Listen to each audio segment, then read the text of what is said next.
3 o'clock on this Monday. Welcome aboard the Postgame Show alongside Elijah Campbell. I'm Jay Phillips. Thanks for tuning in and being with us here on a beautiful, beautiful Monday in the capital city. Wherever you might be. Maybe you're playing hooky from work and on the way to the golf course. Good for you. Good call. Or heading up to the lake, do a little fishing on a late afternoon. Good for you. Good call. Because we only got a few more days. I saw at least according to the forecast this morning. What, the 5-cast? We only have a few more days of the 80s before apparently reality sets in across the Midlands of South Carolina. It's going to get hot. It does. It will. But in the meantime, lots to get to today. Our buddy David Cloninger will join us in just a little bit, get into a few things going on around Carolina football. Hope you had a chance to hear Coach Shane Beamer live with Elijah and me on Friday's program. If you did, you heard that Shane and the staff were having an event that night for some recruits and others, and that they would basically be working for 23 straight days. Because we asked Shane if he was going on vacation anytime soon, and the answer was no. He was not. Eventually, he did say that he and the family were going to be doing a few things. I guess that was probably after media days. I think so. Yeah. Because this month is all about recruiting. Big recruiting month. Yeah. And I did see that some of the football camps are like all filled up, sold out, so people want to be a part of those. That's fun. That is fun. Yeah. Summer sports camps were the best growing up. I went to a couple. I went to Jim Carlin football camp a couple of times, and that was fun. But I just went to like your basic regular summer camp up in North Carolina for 6 years. I had a blast doing that. Man. I did Tennessee Tech basketball camp for years. Okay. It was so much fun. Yeah. Threw Mylone Clark and alley-oop at age like 10. Wow.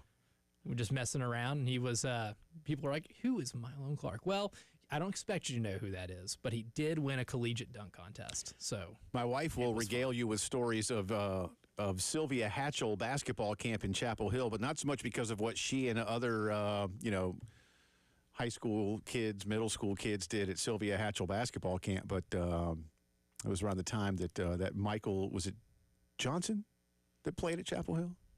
Jackson? Jordan.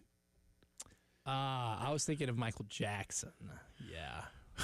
But Michael. Apparently they got to see those guys working out a little bit and playing some pickup games at the old Carmichael Coliseum. They're probably very lighthearted, not competitive. So she likes to say, oh, yeah. And she has a basketball that got signed by a whole bunch of people. It's pretty cool. Pretty cool. That is pretty sick. Yeah. Speaking of basketball, we have some stuff we'll get into a little bit later on, but between some comments that the president of the NCAA, Governor Charlie Baker, made last week, and something that we heard today on the Dan Patrick program from Greg Sankey, you may be seeing an expansion of the NCAA.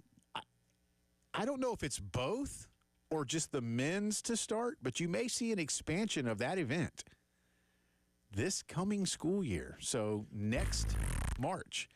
And I told Elijah that if we talked about it today, he would need to take mental Pepto first because he is not a fan of this idea. If by mental Pepto you mean doing some anger management exercise drills back here. Whatever it takes. Yeah, whatever it takes. Whatever it takes. Gonna have to. I've told you before, this is like a couple of things, and I really typically, look, I have been doing this a long time. This is my 23rd year of being a talk show host and giving my opinion on sports, amongst other things. But I don't typically sit on the fence, and it's not that I am like, oh, whatever, I don't care. I do have an opinion, but sometimes my opinions are more strong on certain things than others. For instance, on the expansion of the college football playoff, I'm for 16. If they have automatic qualifiers, I don't like it, but I'll probably go along with it. Now, the more I see the last couple of days, I don't think that's happening either, which is good. Yes. By the way, Greg Sankey today on the Dan Patrick program said when he was asked what Greg Sankey, prefers, when Dan asked him that, you know what he said? 5 plus, wait for it, 7. That's right. Yeah, he still wants 12. He's good with the 12. That's right. He's good with the 12. And I think that's a good thing for him. Does he really believe that? Maybe, probably. I think 35%. But saying it publicly on a national program, goes a long way towards telling those who want to pull you into their orbit. Greg said he's good with 12. If we add 4, that's more games and that's more money. And if Greg's okay with this, then what are we going to do about that? So, does that matter? Now, he also talked about how he is in favor of expansion of this event. We've known this for a couple of years, that Greg Sankey, and yes, Greg Sankey is being selfish in a sense, in that he looks out for his conference first. Which is good because they didn't get a lot of teams in last year. Well, and that's something I think that I was getting ready to say. Do you need to expand? Because I hate to say it. I hate to say it. But even if you had expanded to 200 schools, South Carolina and LSU aren't going. I don't know if they were getting it. So no matter what you do, if you just open it to everybody, then hey, Carolina and LSU, welcome aboard. But last year you got 14 of your 16 into a 68 school field. So do you need to expand it again? Nah, probably not. But are you gonna? They're gonna. My biggest thing is who's asking for this? I don't know, and I think that's a good question, man, because I don't even think in any given. Well, look, who's asking for it? I don't have a specific answer, like a name of someone or a group of someone's. I'll make it easier for you. Who outside of college boardrooms or the people in charge of the NCAA actually want and have clamored for an expansion? Yeah, nobody. Of the college and that's where I was going to take you. Is that in that respect, Elijah? And I'm serious about this. That's why I say in any given year, will you find a coach who feels aggrieved? Again, number 69, 70, nice. 71. Yeah, I get you, right? But the next year, that coach might be number 40 and won't care anymore. That happens frequently. Yeah. And the next year, that coach might be 110 and we crapped the bed. So I can't say in any given year you've got the same constituency looking for that, right? But it's going to make them more money. And so to your point now, is it the coaches and the players? Nah, it's not. Is it the average college basketball fan and bracket filler outer? Nah, it's not. Is it athletics directors and their presidents and board chairs, to what you alluded to? It is. It is. They need more money. They want more money, and they need more money. Those can change depending on the day and depending on the school. But that's what this is about. Same thing with football, an expansion of that tournament. That's what this is about. It's going to bring more money. Will it bring more eyeballs? Will it bring more excitement? I don't know. I can't remember. I wish I could. I'm dead serious when I say this for just a second, then I'm going to toss it to you. I was 15 the first year, 14, the first year of 64 schools in the NCAA tournament. So I can't really tell you, even though I grew up as a sports fan in a sports, mad family, I can't really tell you what the news was like back then on going from like 16 to 32 to 48 to 64. But that all happened in about a 10-year period, give or take. But I just don't remember it because, again, it would have happened between me being in kindergarten and me being in middle school and starting high school. So I remember it, but I can't tell you that I was like glued, like going, oh, wow, they're going from 32 to 48 to 64. Like, wow, that just, I don't. Right. It's kind of like, even though I paid attention, I've just grown up with 64. I still don't even think of it as 68. Like, it was funny to me. You said today, and I know you didn't mean it like any other way than, and when you said 68, I was like, no, it's 60. Oh, wait, yeah. Like, I know it's been that way for a while now. 64, but I just think of the bracket. Like, when we fill out brackets, I don't typically put who's going to win the play-in games. Nope. And they don't count against your bracket score. I know, right? Because of that. Right. If you play any type of bracket challenge game, the first four are just formalities to who's going to be filling in those spots, and you have up until that Thursday to actually fill out the field. But there was some interesting stuff from the commissioner on Dan Patrick today. This on the heels of the SEC meetings in Destin, and he did get into a little bit of strength of schedule. And I thought he had some really compelling things to say about that particular topic. But I'm not going to be – look, I think we're going to go to 16 in football, but I'm not going to be surprised anymore if we go to some – and Greg today advocated for going to 78, right? No, 76. 76. And what he wants is 52 that get in straight up, however they figure that out. And then 24 will play into 12 and then give you a 64 school bracket. Because, as you said, we all have been clamoring for this. Right. That's my biggest thing is I understand needing money, and I understand with a revenue sharing model, you feel the need to have to bring more in. But there are other ways of making money and finding revenue streams than messing with the one thing that you do on a yearly basis that nobody has a problem with. Absolutely nobody. Nobody's got a problem with how the NCAA tournament is constructed right now. Not a soul on planet Earth that is not in those boardrooms has an issue with it. You have the wealthiest contract in American sports, maybe outside of the NFL in terms of TV. That's your moneymaker. Usually, when McDonald's wants to make more money or Taco Bell wants to make more money, you know what they're not messing with? The Big Mac. Right. Or the main menu items that have been there forever that are always going to sell. Burrito Supreme, baby. You don't mess with those things because what do? If they decided to put, on the Big Mac, we're going to start putting Swiss cheese on there instead, right? And it ends up tasting bad. You know what you do? You mess up your biggest source of revenue if you mess with the quality of it. And there's a good chance you end up messing with the quality of it. You didn't live through New Coke. I did not. You've heard of it. I've heard of it. Yeah. I did not live through it.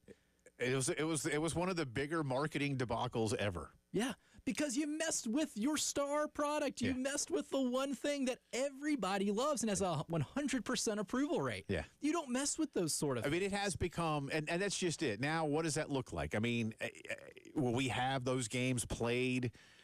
It's still going to be the same thing, right? Your entry needs to be in by Thursday at noon. We're just going to have extra days of play-in games. And now think about it. Instead of having 64 teams that are in the field automatically before the play-in games, you limit that number to, what was it, we say 56? 52. Or 52. Yep.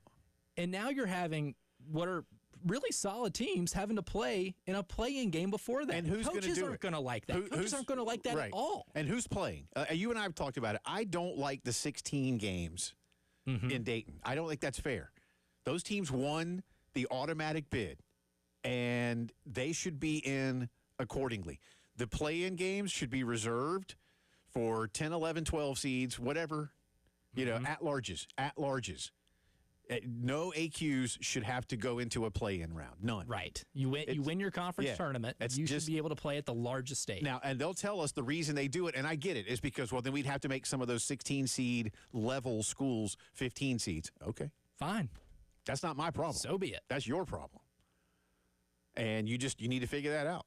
And is there an organization in America, sports or non-sports, that is really good at creating problems for themselves than the NCAA? No. Because now what we just mentioned here Congress is who's playing, right? And now that what we just uncovered was, okay, if you want to expand it, now you have more issues.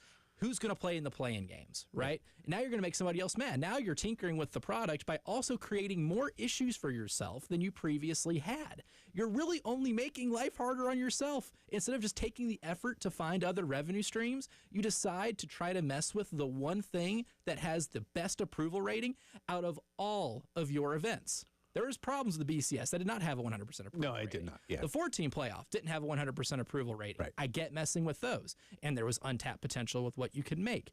But for something that's already as successful as it is, you don't have to mess with it because you're bored and want to make more money. We'll continue to get onto those topics for you. Some of the other things the commissioner had to say. David Cloninger coming up. And, man, there were some fireworks in Conway's regional. We get into all of that around baseball, too. It's the Postgame Show.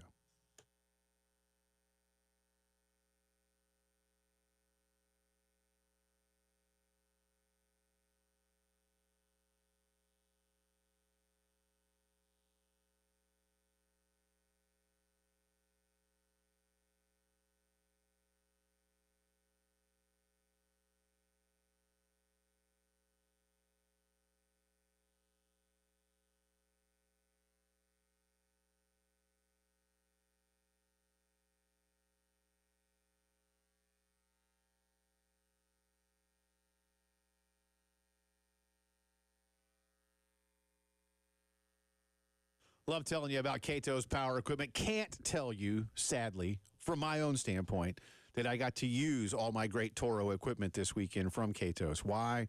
Well, because I was laid up a little under the weather. Yeah. And it was a great weekend to do some yard work. So I hope those of you who did yard work were successful. If you weren't, because maybe it's time for new equipment, better equipment, or just get what you have serviced, you need to see Cato's Power Equipment. Historically located at 4012 West Beltline Boulevard, not too far from Two Notch Road, where they've been since the early 1980s. My buddy Ben Cato, now the third-generation owner, he and Matt and the whole crew ready to help you out. Showroom has been completely remodeled, looks fantastic. And as I've said before, you can buy in a big box store kind of off the rack, but when you go to Cato's, you're getting fitted like a fine tailor when it comes to exactly what you need. Whether you do it for yourself, whether you do it for a living, see Cato's for great sales, service, and advice. And learn more right now at catospowerequipment.com.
Welcome back in. If you're watching on YouTube, you're probably going to see this microphone wants to swing to the left here for some reason, and I'm trying to find the proper balance, but I have no way, Elijah Campbell, of tightening it up. We've been so preoccupied with Jay versus the internet, we didn't think to address the real rivalry here, and that's Jay versus the microphone. So if all of a sudden the mic just turns to the left and you don't hear me as well, I'll put it back. But I'm trying to find the proper balance here. Yeah.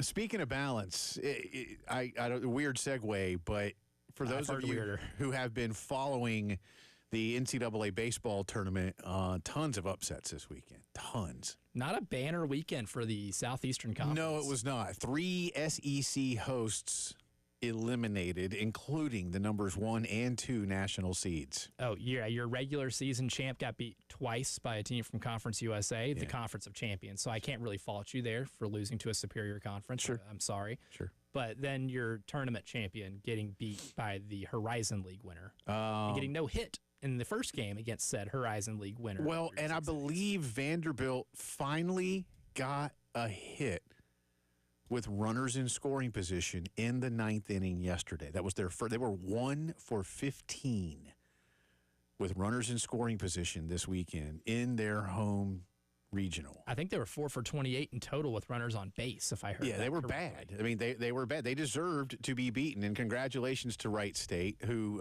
could not come back and take care of Louisville. Yeah, they were wrong state in that game. Yeah, but but they pulled it off, and Vandy became the first overall number 1 seed, and this format has been in existence since 1999, so the first since then to not even make it to the regional final. That's the equivalent of losing to a 16 seed in basketball. Something like that. Something like that. But good for Wright State. And I'm glad because that Whistler, worst thing about there's so many great things about college baseball. The absolute number 1 worst thing about college baseball is that damn Whistler in Nashville. It's so annoying. I can't. It's awful. It's awful. It's maddening. And I know I don't care how big of a Vandy fan you are at home games. You can't tell me, oh, we love that guy. No, you don't. No. Oh, I can confirm that people that do attend the games often irritated. It's just ugh. Anyway, glad that part of it's done, if nothing else. But Georgia was eliminated. Texas was eliminated. Clemson, not in the SEC, but they were eliminated. Florida has been eliminated, not a host. And that's where I want to take you for just a second because there was bigger news there. And I'm trying to find out a little bit more on this. I've texted a couple of people that were in Conway, and I've not yet heard back to get confirmation. But by now, many of you have seen viral video of Florida head coach Kevin O'Sullivan in not one but 2 different instances absolutely berating.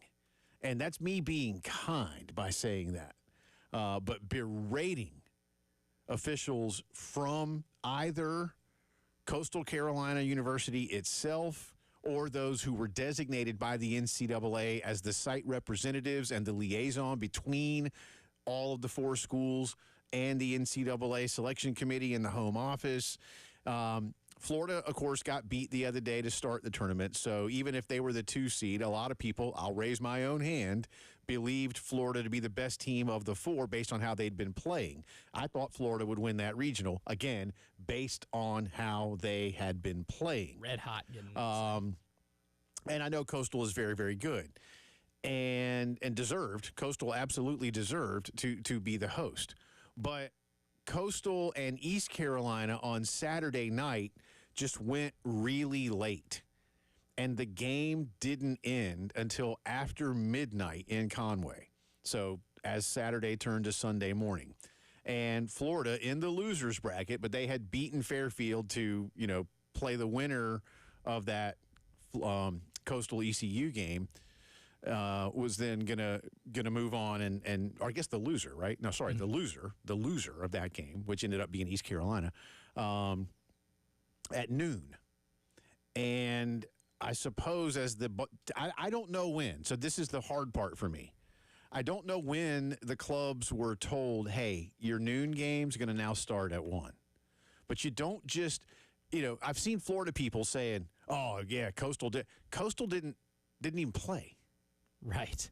And also, the Florida-Fairfield game took forever because Florida scored 17. Yeah. So that game went late. So everything was just pushed back, and it's only an hour. Now, I don't discount for just a second.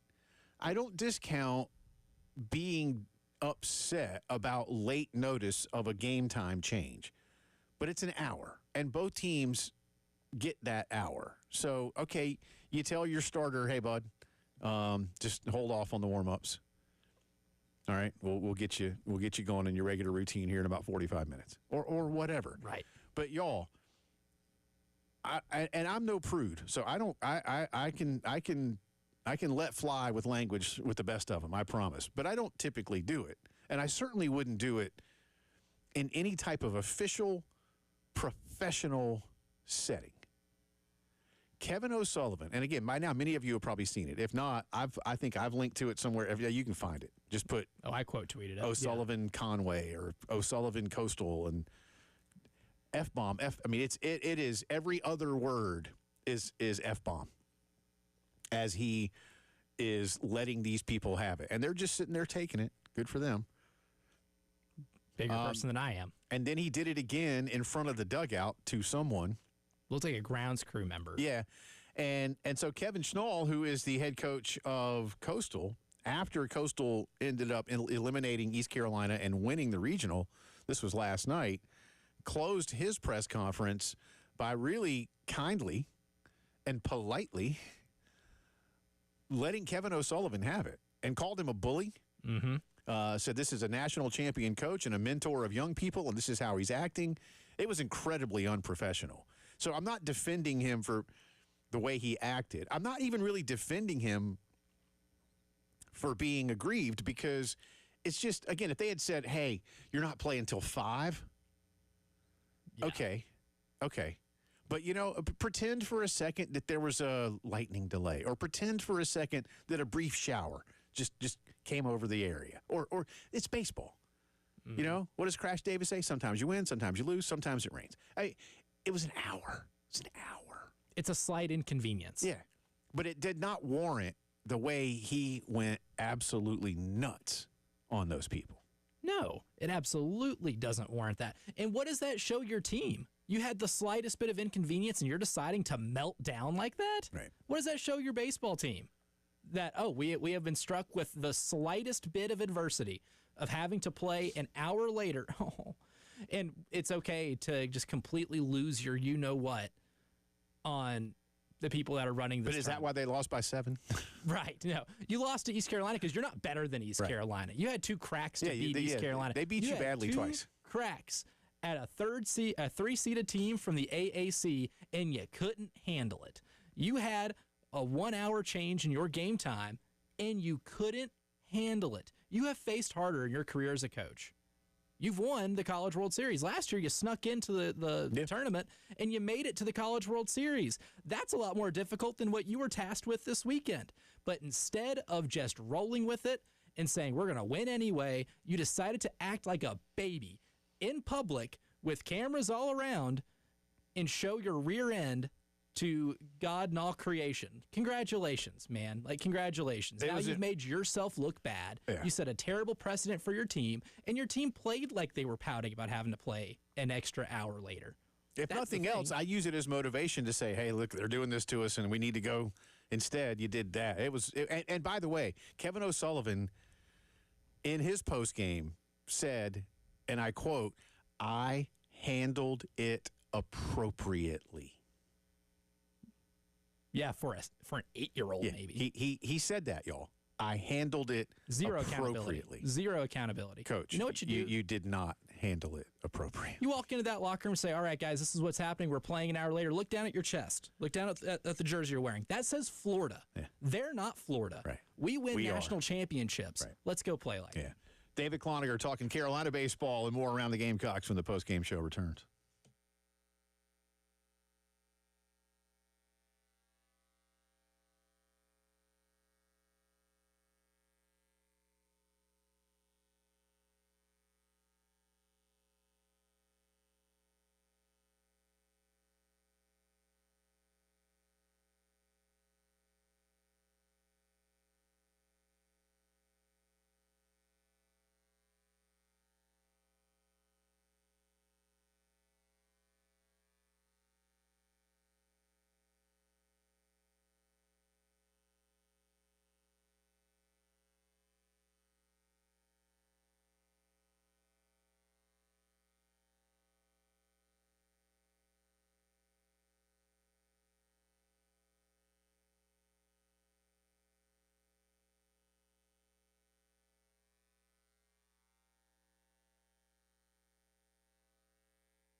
Time to talk some Gamecocks with our good friend David Cloninger on the beat for the Post and Courier. We'll get into a few of DC's thoughts around the entire NCAA baseball tournament as well.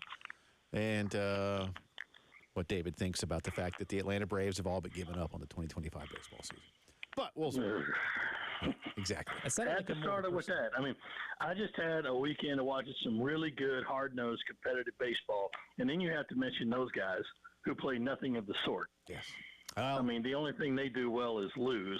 To be 9.5 out on June the 1st is just a travesty. Yeah, it's not I haven't felt this bad since Raul Mondesi was on the team. Wow. Well, they don't even lose better than anybody else because the Colorado Rockies are taking that torch and they're running with it. So you're not even doing that better than everybody in the league. I mean, when you're saving grace of the season, like, well, at least we didn't get swept by Colorado. Yeah, you lost one game to them. That's bad enough. Yeah, and again, they lost 2-1. In Colorado. Yeah, they lost 2-1 in Denver. That's one of their 9 wins. It's June. So there's that. David, we now got, from what I can gather, 11 Gamecock baseball players in the transfer portal, which is now officially open. And my goodness, has it blown up with people that are entering into it. So what more are we expecting in terms of departures? What more are you hearing around the program, including what's happening at the top? Well, guys, I mean, obviously there's not going to be any kind of staff changes made. I mean, they've made that very clear. And whatever their reasons are with them saying, like, well, you know, that story on the Big Spur was full of half-truths, so there was truth in it. Okay, you know, hey, whatever their reasons, I'm not going to decide what they are, what they should or should not do, but they're not going to do anything considering a staff change. That's just not going to happen. So the deal is that they're throwing a whole bunch of money at the problem, hoping to buy themselves a whole new team. They've already gotten a head start on that.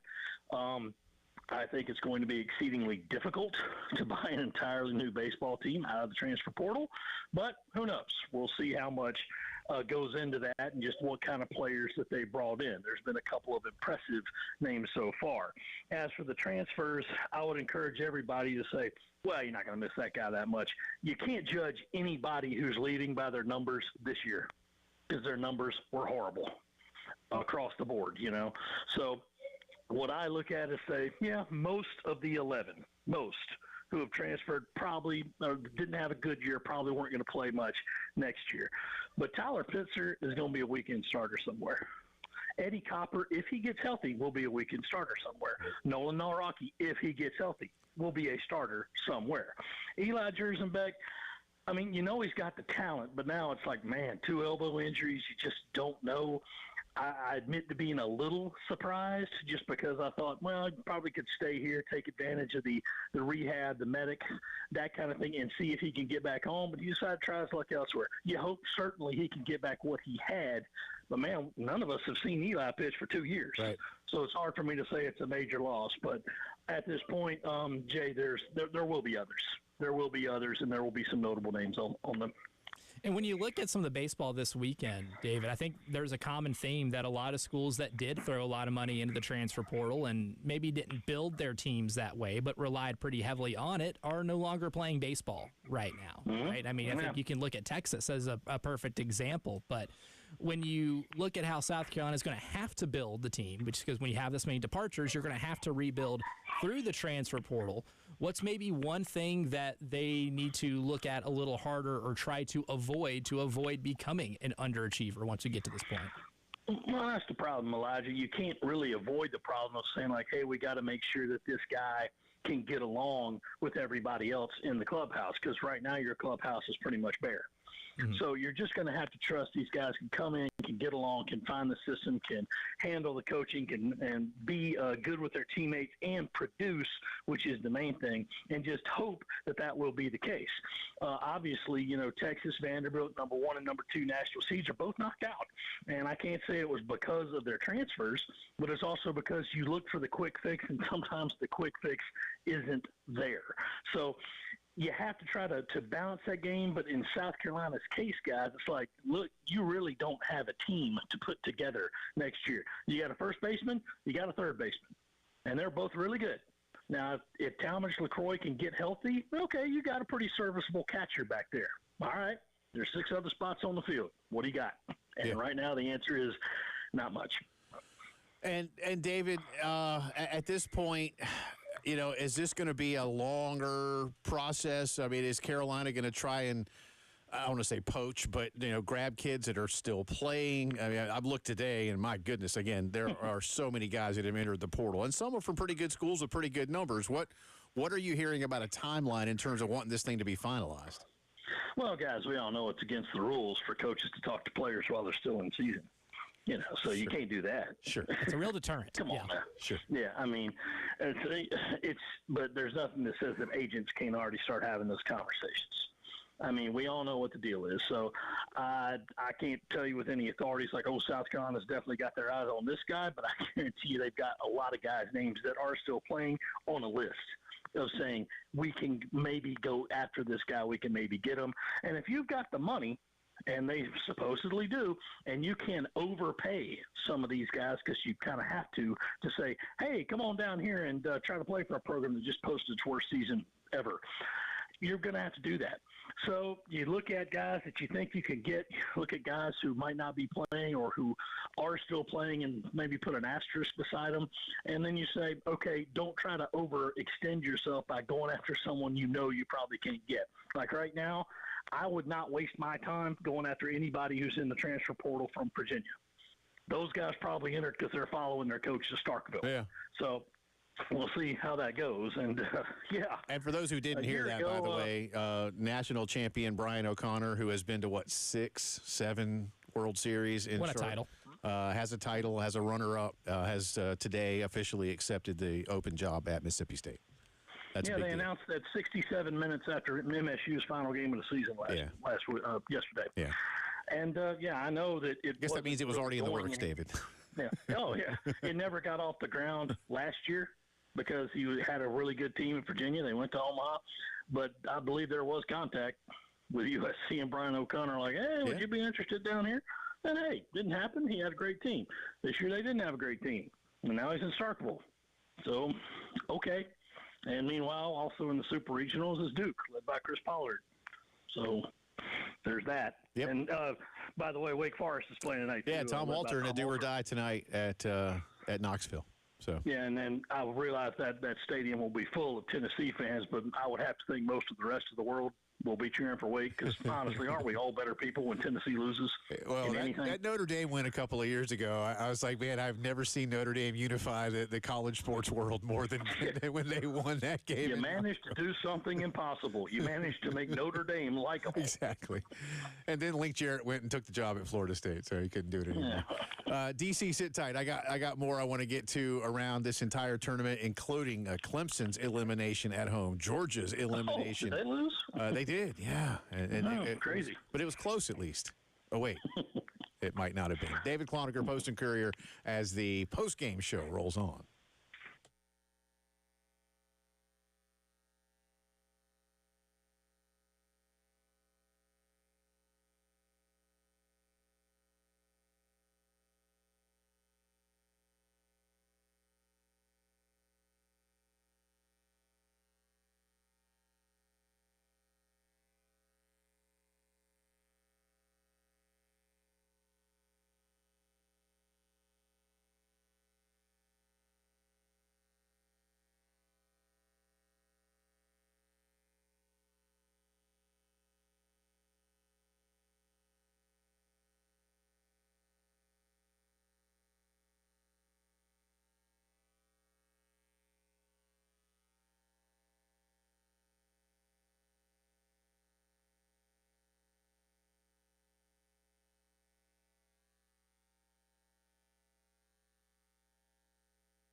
Welcome back in. Postgame Show rolling on this Monday. Jay and Elijah with you. Our good friend David Cloninger hanging out with us here for a few more minutes. Update, one elimination game already underway up in Chapel Hill. North Carolina leads Oklahoma 3-2, top three, even though North Carolina is the top seed. And this is an elimination game for both.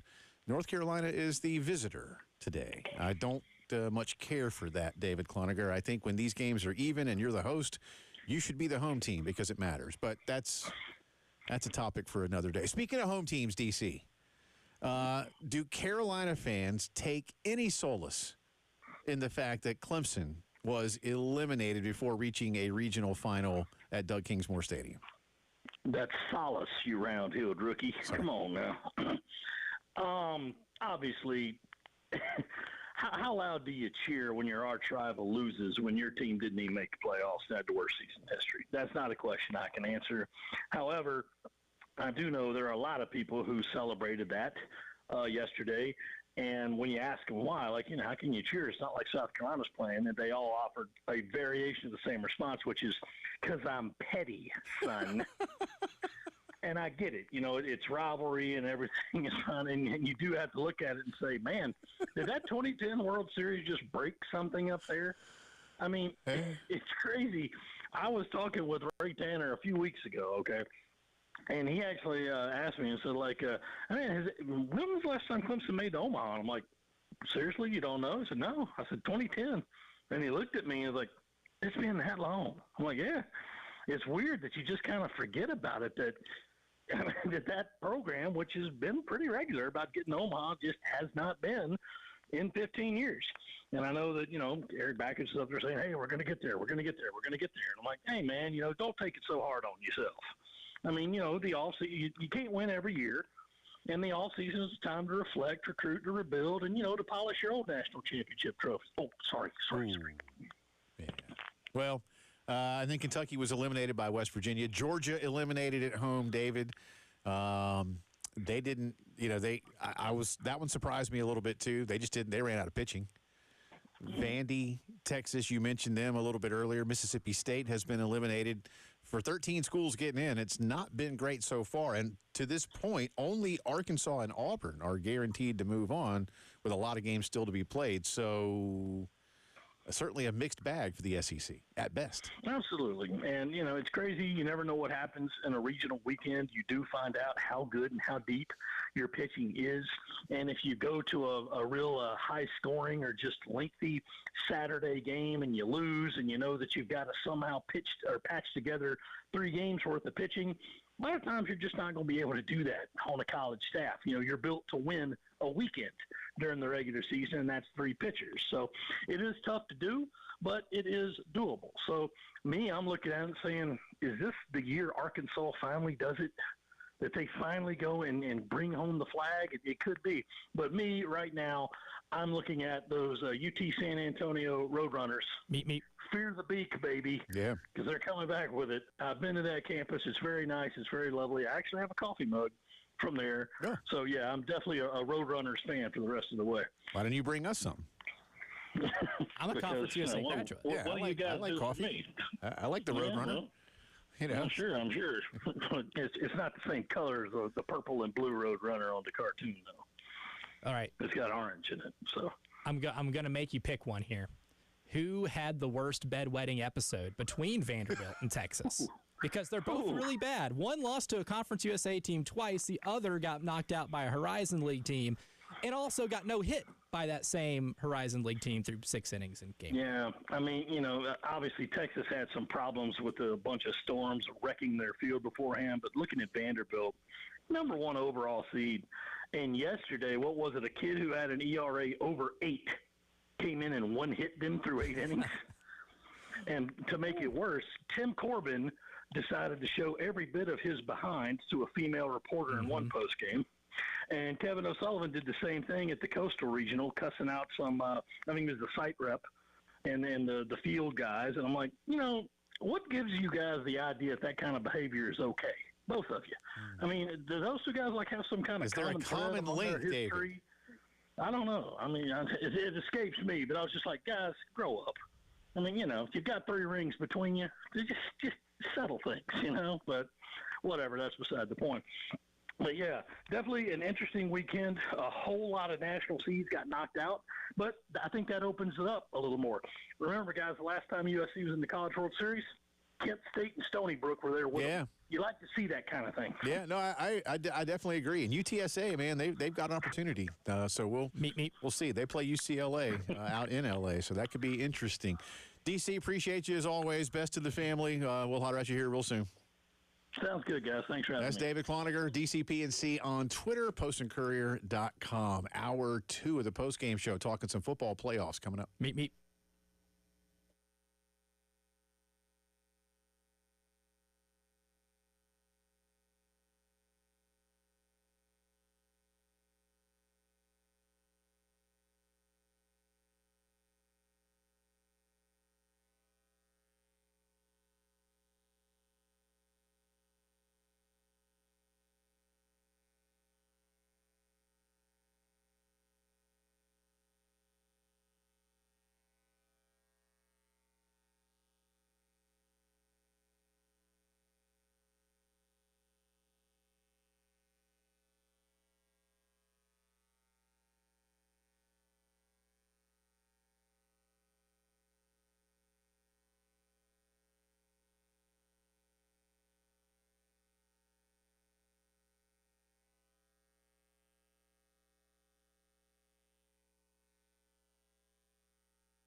Welcome back in. Second hour of the Postgame Show coming at you from the Herndon Chevy Studios in downtown Columbia, South Carolina. Thanks, as always, to our buddy David Cloninger for joining us. We, by the way, are Elijah Campbell. He's over there. That's me. Hi. Jay Phillips here. Hope you had a nice weekend. Again, I was a touch under the weather. It was all right. We made some hot dogs and chili on Saturday. And, Bounce back. Yeah, I just didn't get to do as much as I wanted to around the house. Well, at least around the yard. But I tried. Yard still looks good, though, right? It looks all right. Okay. All right. Can do for a week. I needed to do more, and I'm disappointed because I saw the weekend forecast where it's in the 90s and it might rain this weekend. And then all of a sudden, if 2 weeks go by where I don't get enough time in the yard, then it gets kind of jungly. I don't much care for that. Again, NCAA baseball tournament has been, for those of you who don't watch a lot of it because Carolina's not playing. If you're a Gamecock fan, I get it. Clemson fans feel very disappointed. And I was kidding, by the way. I don't know that we'll probably hear from somebody on somewhere. I was just messing around when it comes to. But, I mean, there probably is a Carolina fan or two that's like, well, at least Clemson didn't make it any farther or something to that effect. Guarantee it. Yeah, absolutely. I know there's definitely some reveling in them tripping over themselves. But you definitely want to. And yeah, they just didn't. They didn't look good. It's like Vandy. I mean, Clemson just didn't really show up. Mm-hmm. I mean, Kentucky beat them by 12, man. It wasn't very competitive. No. From the fourth or fifth inning on. And West Virginia has advanced. We only have 2 super regional matchups that are determined thus far. I mentioned it just a second ago. UCLA will host Texas San Antonio this weekend out in L.A. UCLA was the 15, by the way. They were paired up, as you can tell, with that Austin regional. So UCLA did win. They won rather easily. They did. Yeah, they cruised through that. And let's see, Arizona won the Eugene regional. They're going to pair up with the game going on right now. North Carolina has just extended their lead over Oklahoma. It is now 6-2. Again, just top 3, and they still have a couple on. Let me say real quick. Excuse me. I mentioned this earlier, and I am serious about this. Look, the world has bigger problems than what I'm getting ready to say, but I really do not like the fact in this tournament that there are so many coin flips for who's going to be the home team. Don't love that. I don't have to tell any of you that being the home team in baseball is an advantage. A tremendous one? Not necessarily, but an advantage nonetheless. And in a game like this one that's as an example, in Chapel Hill right now, North Carolina is the host. That means they're the higher seed. This game is a winner-take-all game, meaning each of these teams has progressed accordingly and has a loss. When anything like that is equal, if you will, the higher-seeded team should be the home team. And especially you're going to look at it this coming weekend. Whoever hosts a super regional is going to be the home team in game 1, and they're going to be the road team in game 2. I got no problem with that. None. But if there's a game 3, there should not be a coin flip. If there's a game 3, the host should be the home team because they've clearly earned the advantage. And you, NCAA Tournament Selection Committee, and you, NCAA rule makers, understand that. And yet, well, I remember one time here when I was first, because I forget what year now, Elijah, but the Gamecocks were fortunate to play in a lot of super regionals. And I remember asking somebody one time and about why is game 3, if there's a game 3, why is that a coin flip? And I got one of the Committee of Smiles and Sunshine answers. And it was like, well, we just think that you're in your place with your fans, and so that makes you the home team. I'm like, no, it doesn't. Baseball, no, it doesn't. Not. But it doesn't make you the home team. What makes you the home team is if you bat last in the inning. That is the structure of baseball. Yeah. It's a little different than football, basketball. And again, this is the same committee that used to want to play the take me out to the ball game at the end of the 6th, not in the middle of the 7th, where it's played.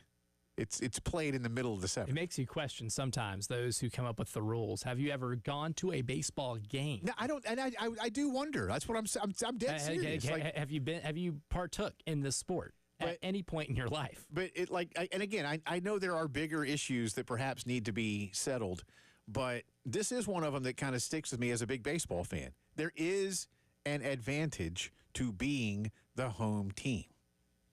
Again, how big? You get to bat last. Yeah, that's that an matters, advantage. man. Yeah, that matters. That matters. You know what's in front of you, and you know what you've got to go do. There's an old adage in baseball, like, play to win on the road, play to tie at home, because ultimately you're going to get the last at bat, and you'll have that chance if you're tied. So, but you've got to go play to win if you're the road team, because you need to go into that bottom half with a lead. Mm-hmm. Otherwise, you don't win. Yep. And now again, if you win, you win. But anyway, I just that part bothers me. But the only other super regional that is determined is Auburn will host Coastal. Both teams that hosted there won their regionals. Arkansas has advanced. Arkansas is now going to be the betting favorite, I would imagine, because they're the 3 seed. Yeah. Already were coming into it, which is crazy enough considering they didn't win the regular season or tournament in the SEC. Vandy, most sports books had them as the favorite. I think that Vandy, I'm not saying Vandy was overrated, but winning the SEC tournament vaulted Vanderbilt into the number 1 overall spot, where I'm not so sure that the entire season's body of work would have told me that. But there again, there's a committee, not just for the SEC tournament, but there's the committee wanting to reward tournament winners if there is gray area. Yeah. And giving them a little bit of a nod. So I'm fine with that. I understand. I'm fine with that. Vanderbilt's, I think they just had their biggest flaw exposed, and it's been a flaw they've had the last couple of years. They just don't hit for a ton of power. Right. And they've not had the best hitting lineups necessarily in the SEC, and they rely off the backs of their pitching. But once you get into regional play, once you lose before the regional final, then you have to manage your pitching staff better. And then you're going to have to take advantage of other bad pitching. You heard the stat David brought out in the last hour. They had a pitcher for Wright State with a north of 8 ERA, and you couldn't take advantage of that? Like, that's having your fatal flaw exposed at the biggest stage of the sport. And again, for the weekend, Vandy finally got their first hit with runners in scoring position yesterday in the 9th inning. When they're already down 4 They were down 4. Now, they ended up only losing by 1, but they lost. That was a pretty big ground rule double. The ground rule double. Yeah, if y'all didn't see, there was a ground rule double. It was 5-3 at that point. Runners on first and third, and a double to the right field gap. But it bounced beautifully just ahead of the warning track and right into the seats for a ground rule double, which means you can obviously only take 2 bases. So the runner that was on first was going to score. He was already touching. He was touching the plate. Beyond halfway home by the time he was touching the plate. He's running on contact, 2 outs. But again, rules. So he had to go back to third, and then the next hitter popped up to basically just medium right field, just a lazy fly and ball game. And they didn't even make the regional final. But then Wright State lost to Louisville. So Louisville has advanced. Up in Clemson, again, the Tigers were beaten badly by Kentucky. Then West Virginia edged the Wildcats to move on. So West Virginia now awaits the winner of the Baton Rouge Regional. This may become the biggest story of the weekend should the upset get pulled off. Again. Arkansas Little Rock. What conference is that? OVC. Okay. Arkansas Little Rock had 19 wins in the regular season. Meaning they had 32 losses. This is a team that was, that's 13 games? Yeah. 12, 13 games? But they won their tournament, and they got in as an automatic qualifier. They beat LSU the other night. The 8th seed in the OVC. Yeah. They beat LSU to force a do or die. So tonight at 9 o'clock Eastern time, I believe, 8 o'clock Central, LSU and Arkansas Little Rock. And Elijah, help me out. Are they the Trojans or the Spartans? I believe they're the Trojans. Okay, I can't, because sometimes you see the little logo and I can't. Well, that's fine. It doesn't matter. I'm just curious. But look, I'll be very surprised if LSU loses. I would be stunned because this would be one of the biggest upsets in the history of college sports. Absolutely. Not just because this was a team that was 19-32 in the regular season, or a team that was the 8th place team in the Ohio Valley Conference, beating one of the powerhouse staple programs of the SEC, but doing it twice in their ballpark at Alex Box. Yeah, that would be absolutely remarkable. As the kids would say, that'd be epic. Yes, they are the Trojans. Trojans, okay. Can you guess the former Los Angeles Laker championship point guard who played at Little Rock? Well, I know it's not Magic Johnson. Nope, it is not. No. He played for the Spartans. No. That'd be Derek Fisher. Oh, okay. Where did Scottie Pippen play? Pine Bluff? Central Arkansas. Central Arkansas. All right. I knew he was from over that way, at least played that over that way. Yes, there are a couple of Is Scottie Pippen from Arkansas? Should I know that? I can't remember if he is specifically. He might have been, but I do know he did play at Central Arkansas for college. Late bloomer. Hit a growth spurt once he got into college. He was good. Duke won the Athens Regional. Georgia lost, by the way, to Oklahoma State, and then Duke bounced the Cowboys.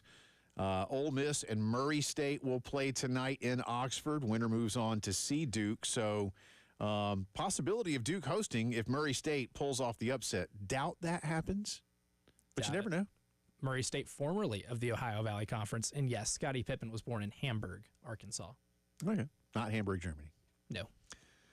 So there you go. Florida State has advanced. They won their regional. They hosted in Tallahassee, and they await the winner of Oregon State, Southern California. They'll play tonight out in Corvallis. Should the Beavers win, then FSU goes over there. If the Trojans win, then they will fly over to Tallahassee. Hell of a matchup. And Arizona, as I said, is awaiting this Chapel Hill, Oklahoma winner. So there you go. And Arkansas has advanced. Tennessee, Wake Forest in Knoxville. That winner will go to Fayetteville. That almost, I don't want to say feels like a toss-up, but it kind of does. I mean, Wake was on fire yesterday. I think it scored, 21 runs over the course of two games? Yeah. Goodness gracious. And it, especially doing so, being able to get enough runs to beat Tennessee and that pitching staff that they have. They probably have the most MLB talent in the rotation than anybody remaining. But if Wake Forest brings the bats like they did yesterday, it's going to get really, really hairy for Tennessee. That game's at 6, so we got a lot of fun. I kind of wish they would give us another day game, just to have a couple going on with all these games tonight. I get it, either TV and such. Well, you see what happened was I really wanted to incorporate these games in Jay versus the Internet, so I called up Charlie Baker and I said, hey, buddy, can you do me a solid? We can do one SEC game early. That way we can add a little intrigue to this, but we're going to have to hold off most of them until we get off the air. And he said, don't worry about it, boss. I got you. Wow. So that's why we have you and the Gov are tight, huh? Yeah, that's good. You could say that. That's good. All right, we'll revisit a little Gamecock history, and we'll talk about what Greg Sankey said today when it comes to the future of not only the college football playoff, but something that I really liked from him today on the Dan Patrick Show about strength of schedule and future scheduling. So all that still to come. But let's see if I can pass a quiz on the other side. You're listening to the Postgame Show.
18 minutes after 4 o'clock on this Monday. Welcome back in. I haven't said this yet, by the way, but happy June, everybody. How? Man, zipping right along. If you missed it earlier, Eli Jerzenbeck has entered the transfer portal. The Gamecock pitcher has had 2 elbow surgeries in college. This surprised me a little bit, Elijah, like David said. Not so much that he didn't stay here. I'm just surprised that Eli is going to go to any other school.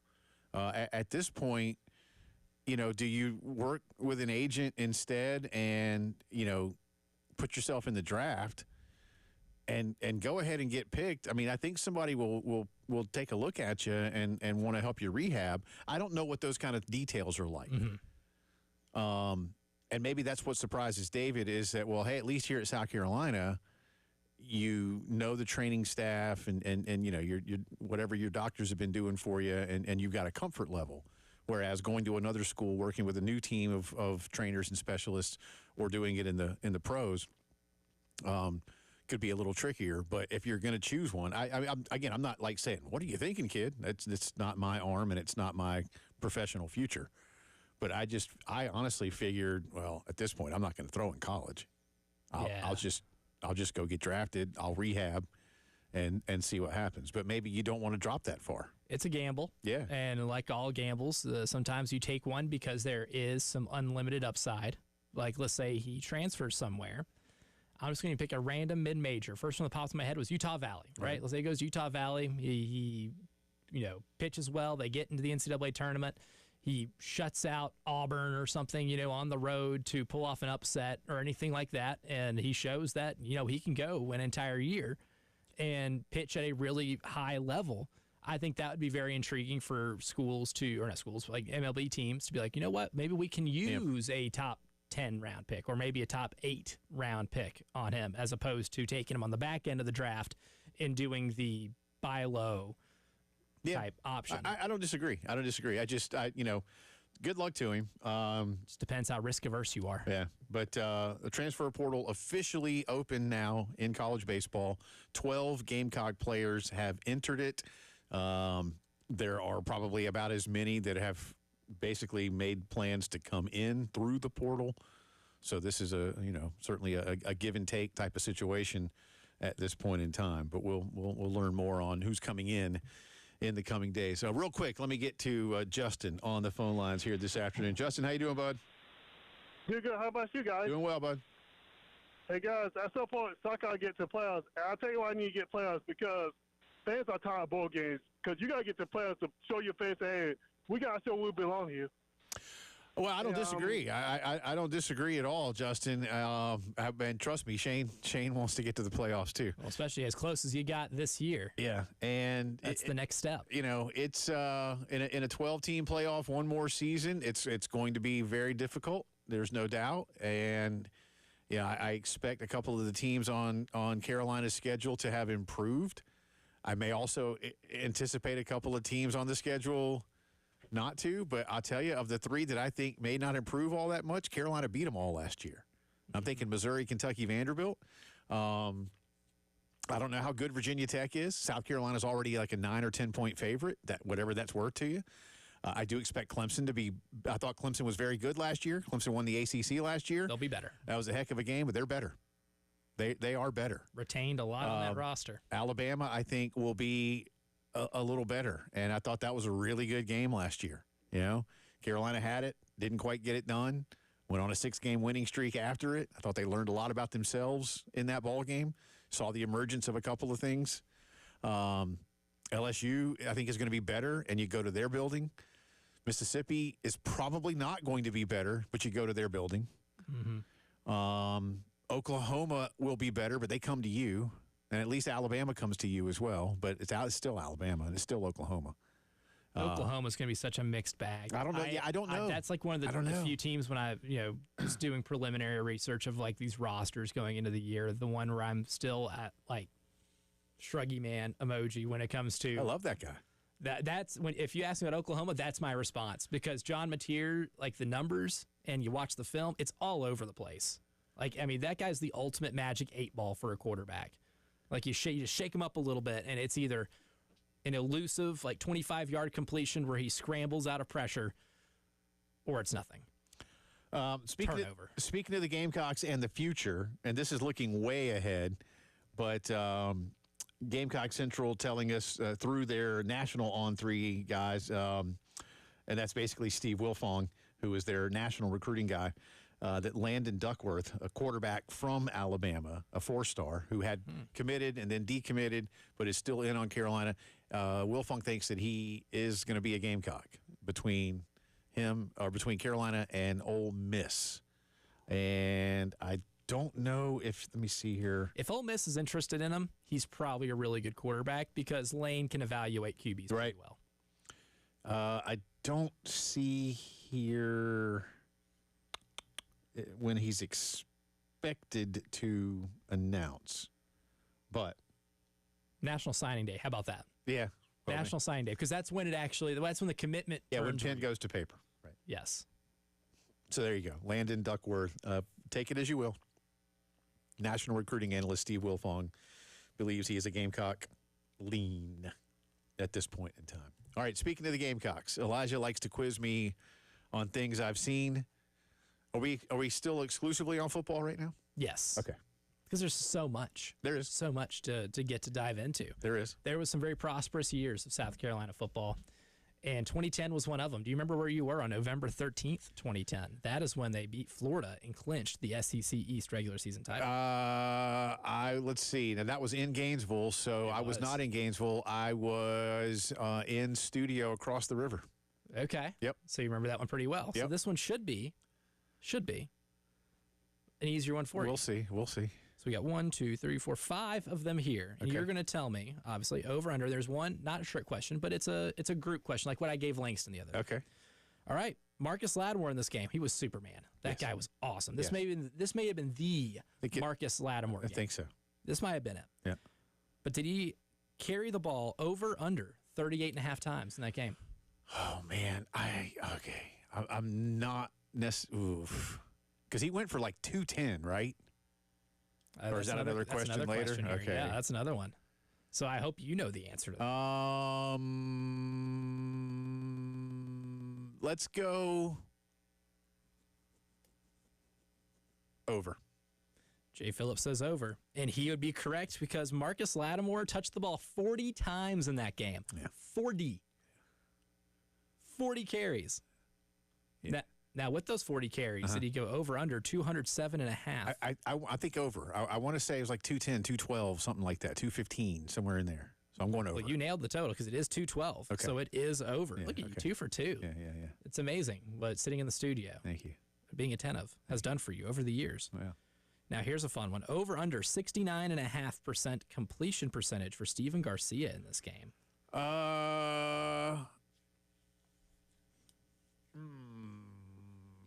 Because they didn't throw much, so he was efficient when they needed to. But that's a lot, man. Over to be 70. He threw the ball 22 times, if that helps you.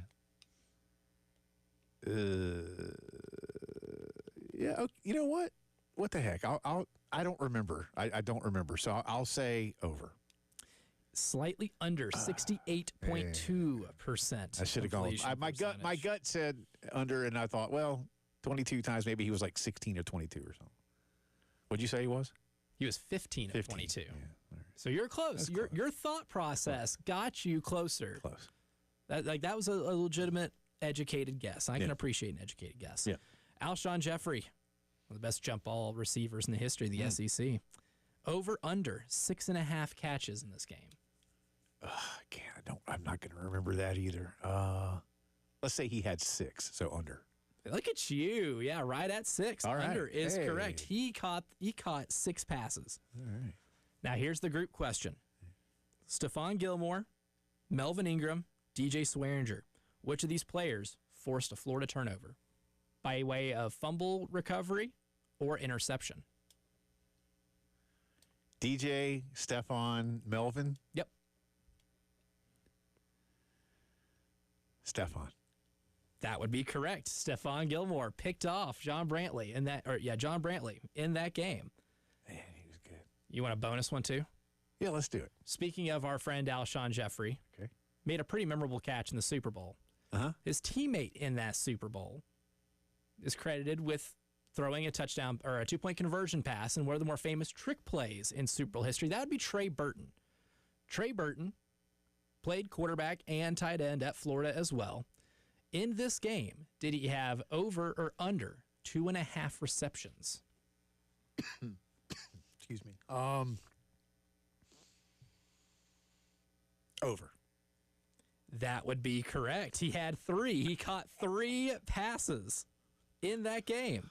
Wow. So with the bonus, that's 5 for 6. All right. Woohoo. I don't think you have Probably not, man. aced a quiz like this Probably in the history of this show. I tell you what, that was a hell of a night. I guess sometimes I'm not great with the specifics of statistics and things like that. But what I do, you're not wrong. That game, and which was a win, but like Marcus's touchdown in Baton Rouge, I think that maybe the next season where he went. I think Carolina lost that game, but those were to me the most memorable Superman moments. I don't know how you.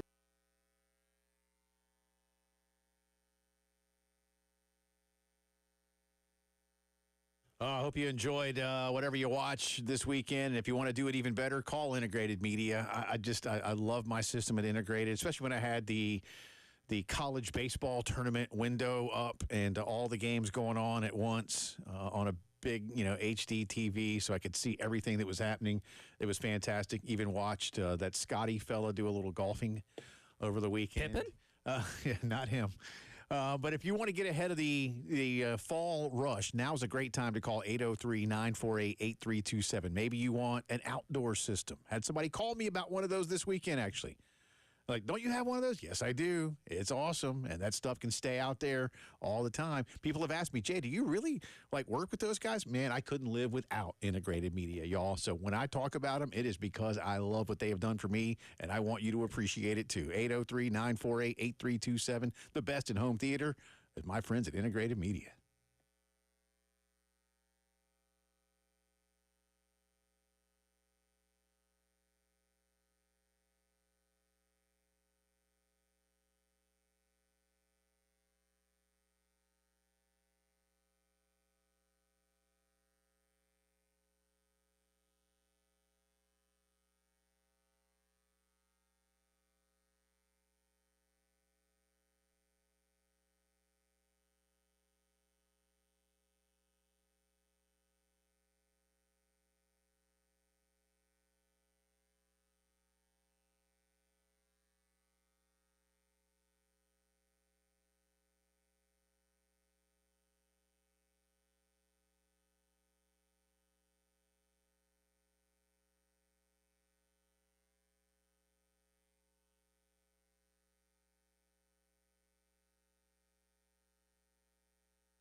From the Wetzel's Automotive Traffic Studios, I'm Elijah Campbell. With a few accidents to get to you. They're causing some issues on the roadways this afternoon, starting with one on Calks Ferry Road at US 178 and Fairview Road.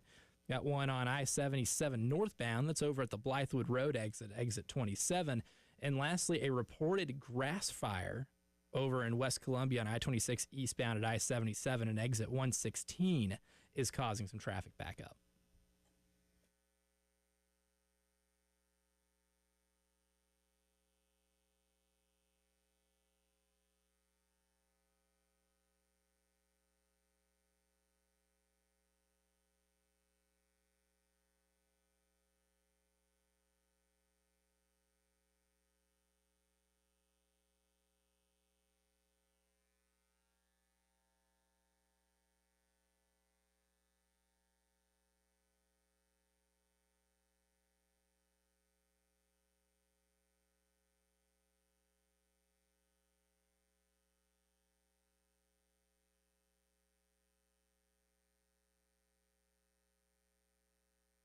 Well, we just had fun reminiscing a little bit about the Carolina-Florida football game back in 2010. Carolina clinching the SEC East, their only division championship, and obviously their only appearance at the SEC title game.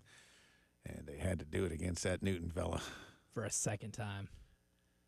That was rough, man. Really the biggest unfortunate part of the conference expanding and adding Texas and Oklahoma and getting rid of divisions is that will forever be the only division championship unless we go back. I don't see him going back. I don't see him going back. I'm holding hope because maybe there will be a need to at least break your conference into, like, I don't know, 2 divisions so you play everyone in the division, have a clear champion in one, to be able to combat the scheduling imbalance that the Big Ten is seeing right now. The only thing that concerns me about that is something that you brought up the other day, so I'll tie them in, and that's if you have on one side, a 12-0 or an 11-1. And then on the other side, you end up having like an 8-4, and then the 8-4 beats the 11-1. Yep. And then people are like, Now again, I've said personally that wouldn't bother me because you have a path for those teams to get in, and you give champions an automatic bid, or at least a guaranteed bid. And I've said too, to tie in what we want to talk about here for a second. I think we, the college football sporting public, need to begin to get used to, or at least accepting of, a 3 or 4 loss college football champion, because I do believe that day is going to come. I think 3 loss for sure. 4 would still be crazy, considering that's losing a quarter. It would, but your regular but I think if they go to 16 and some things happen, especially, and here's where I'm going to lead up to it, especially if we begin to eliminate cupcake games. And that's something that Greg Sankey mentioned on the Dan Patrick program this morning. I don't know. Do we have any sound of that? Do we have that? We do. I meant to tell you. Yeah. Okay. Let's play that one because I like what he said. Y'all listen to it, and I'll tell when Elijah's ready. We'll do it.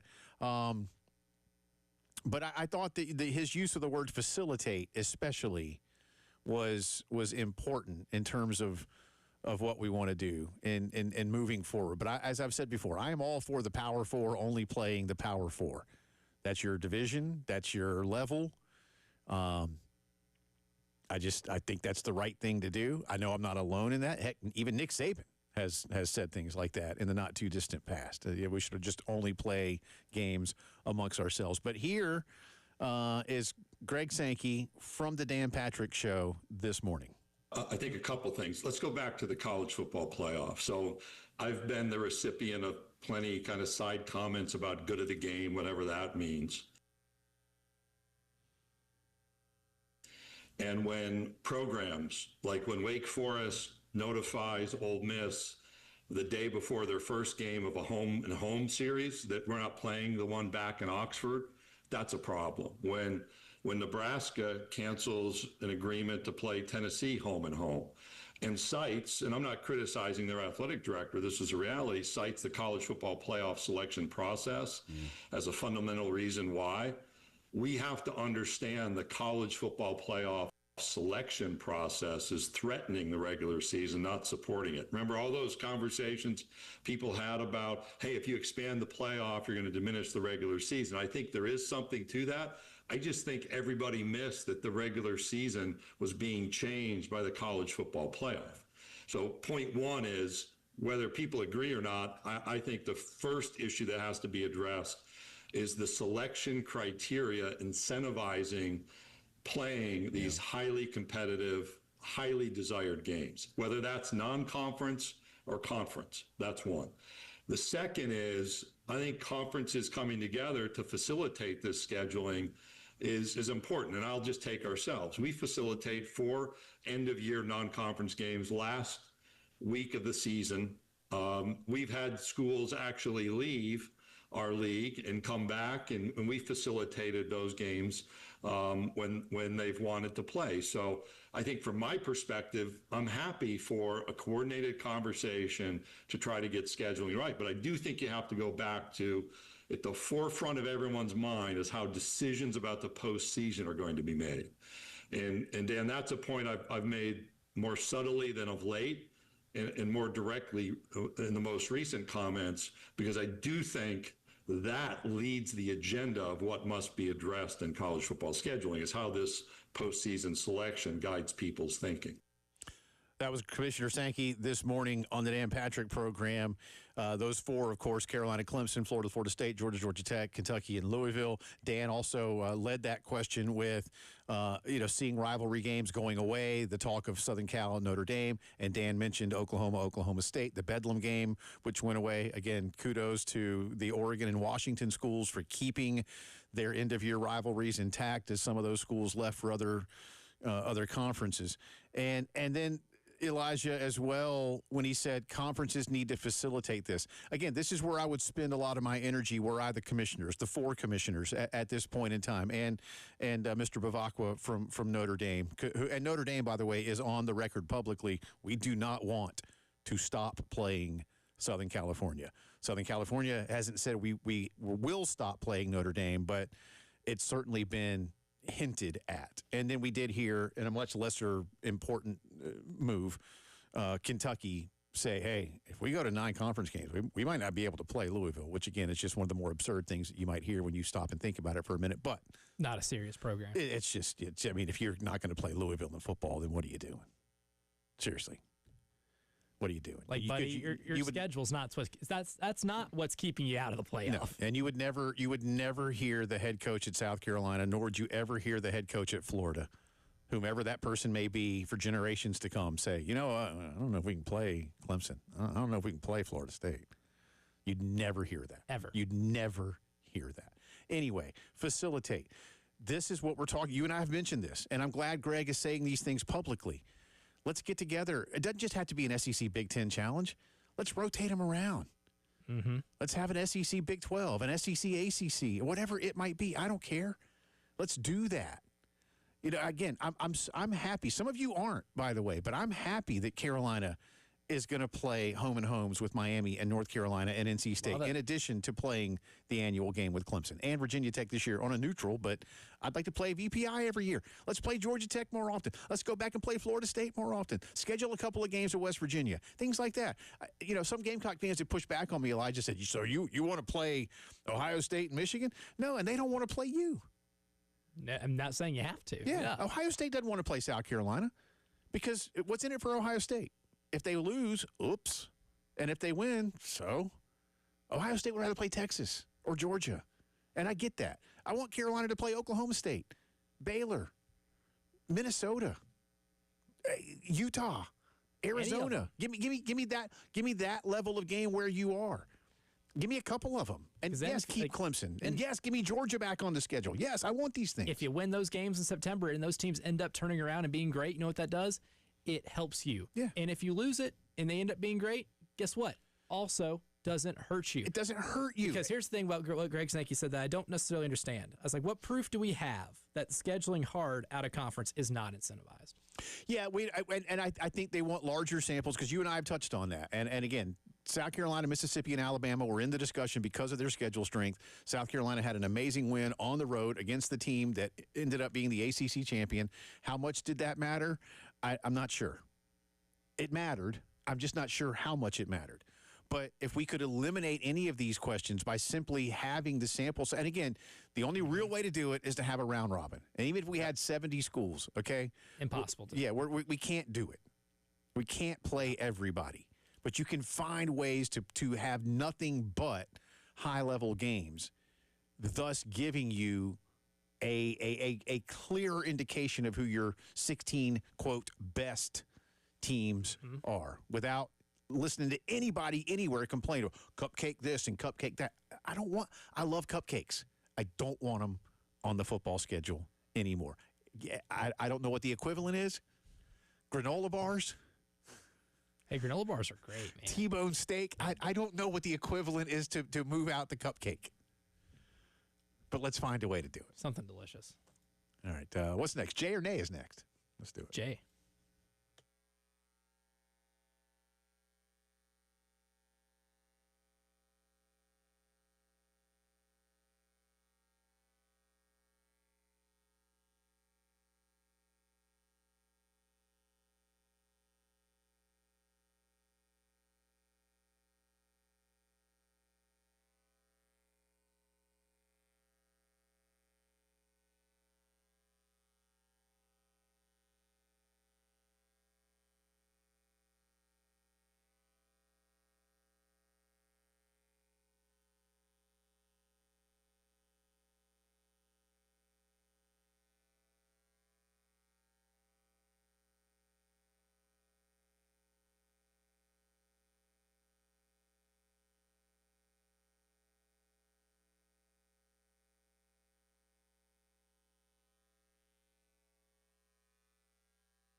Guys, when you get a little older, you feel a little off. It's just not working for you the way it used to, whatever it might be, right? In the bedroom, in the weight room, in the yard doing work, whatever it is, all right? Don't wait for it to go away. And really, even more importantly, don't be embarrassed about it. And don't be afraid to discuss it, especially when you can do so with medical professionals. And that's what you get with Dr. Dan Balknight and his team at the Men's Clinic. They are medical experts in healthcare for men. They're dedicated to making you feel like yourself again the way you want to, the way you used to. They've been doing this for years with top-notch results. There's no such thing as a one-size-fits-all. It is a guaranteed prescription to make sure that you get back to what you want to be. Do it for yourself. Do it for your family. 803-875-MENS.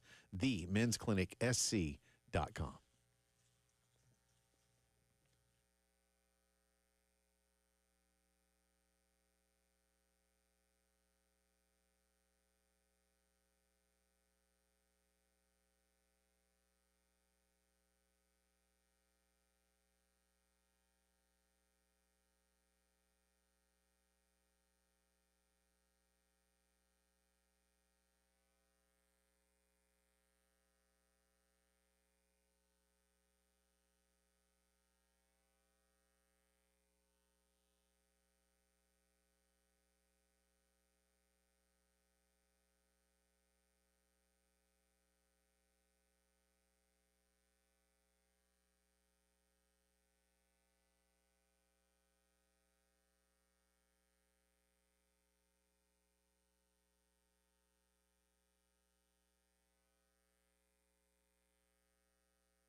Welcome back in. Postgame show rolling on. Coming up top of the 5 headlines of the day, including some news around Gamecock baseball that we'll touch on as the transfer portal is officially open. And more from what Commissioner Sankey had to say today on the Dan Patrick program. We'll get into some of that for you. Drive around the SEC. And right now, just one do-or-die game amongst, there's 6 today total, right? I believe so. North Carolina leads 8-2 in Chapel Hill, but they're the visitor.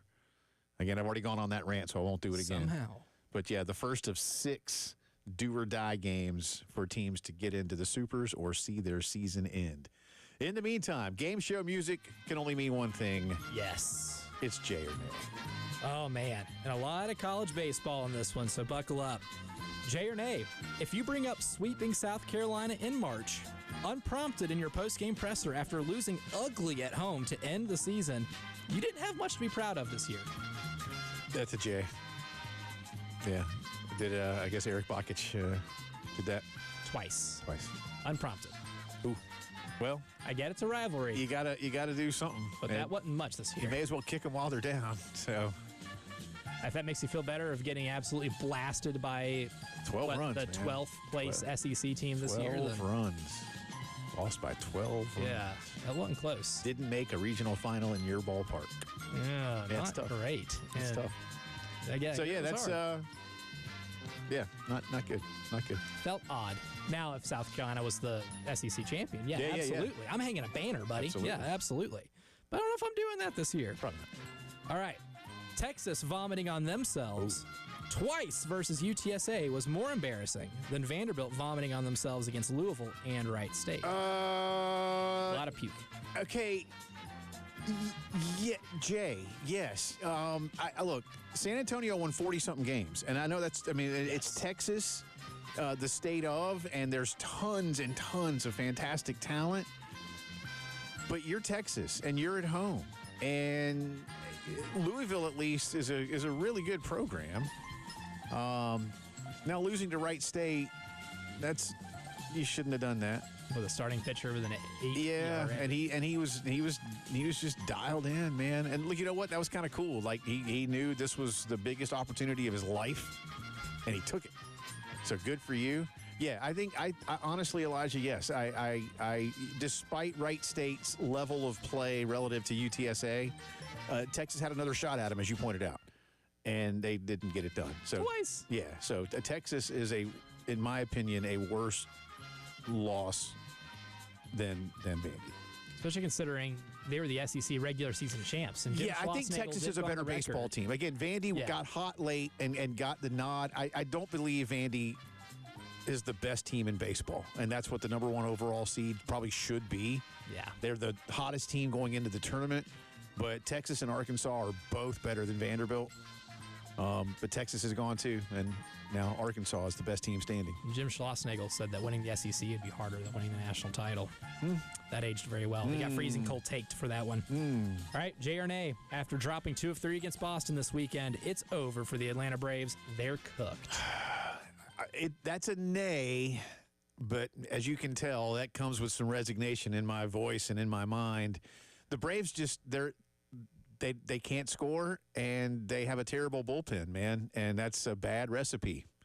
And now they have another starting pitcher who's done for the season with an elbow injury. So you got to get something going quick. It's a nay, but ask me again in 2 weeks. Hour 3 coming up. Thanks, Magic 8 Ball.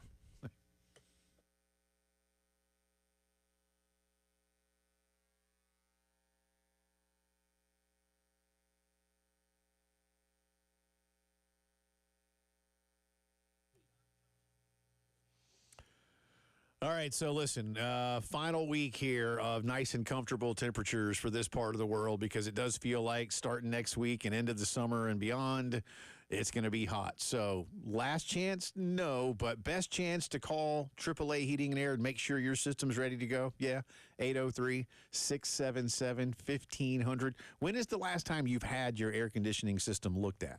If you don't know the answer, then you should call. And if you look at the power bill here in the coming weeks, you're like, man, this is getting expensive. Maybe you have an older system that just isn't efficient the way today's modern systems are. 803-677-1500. A brand new system will be more efficient for you on a monthly basis. Plus, you'll get a $1,500 rebate. You get guaranteed financing, and you get a 15-year parts and labor guarantee from Roy and Dana Finley and their crew at AAA Heating and Air. Love what they've done at my house. We stay comfortable. You can too. 803-677-1500. AAA Heating and Air. Tell them we sent you.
From the Wetzel's Automotive Traffic Center, I'm Elijah Campbell. The few accidents to get to you. They're causing some issues out on the roadways this afternoon, starting with one on Calks Ferry Road at US 178 and Fairview Road.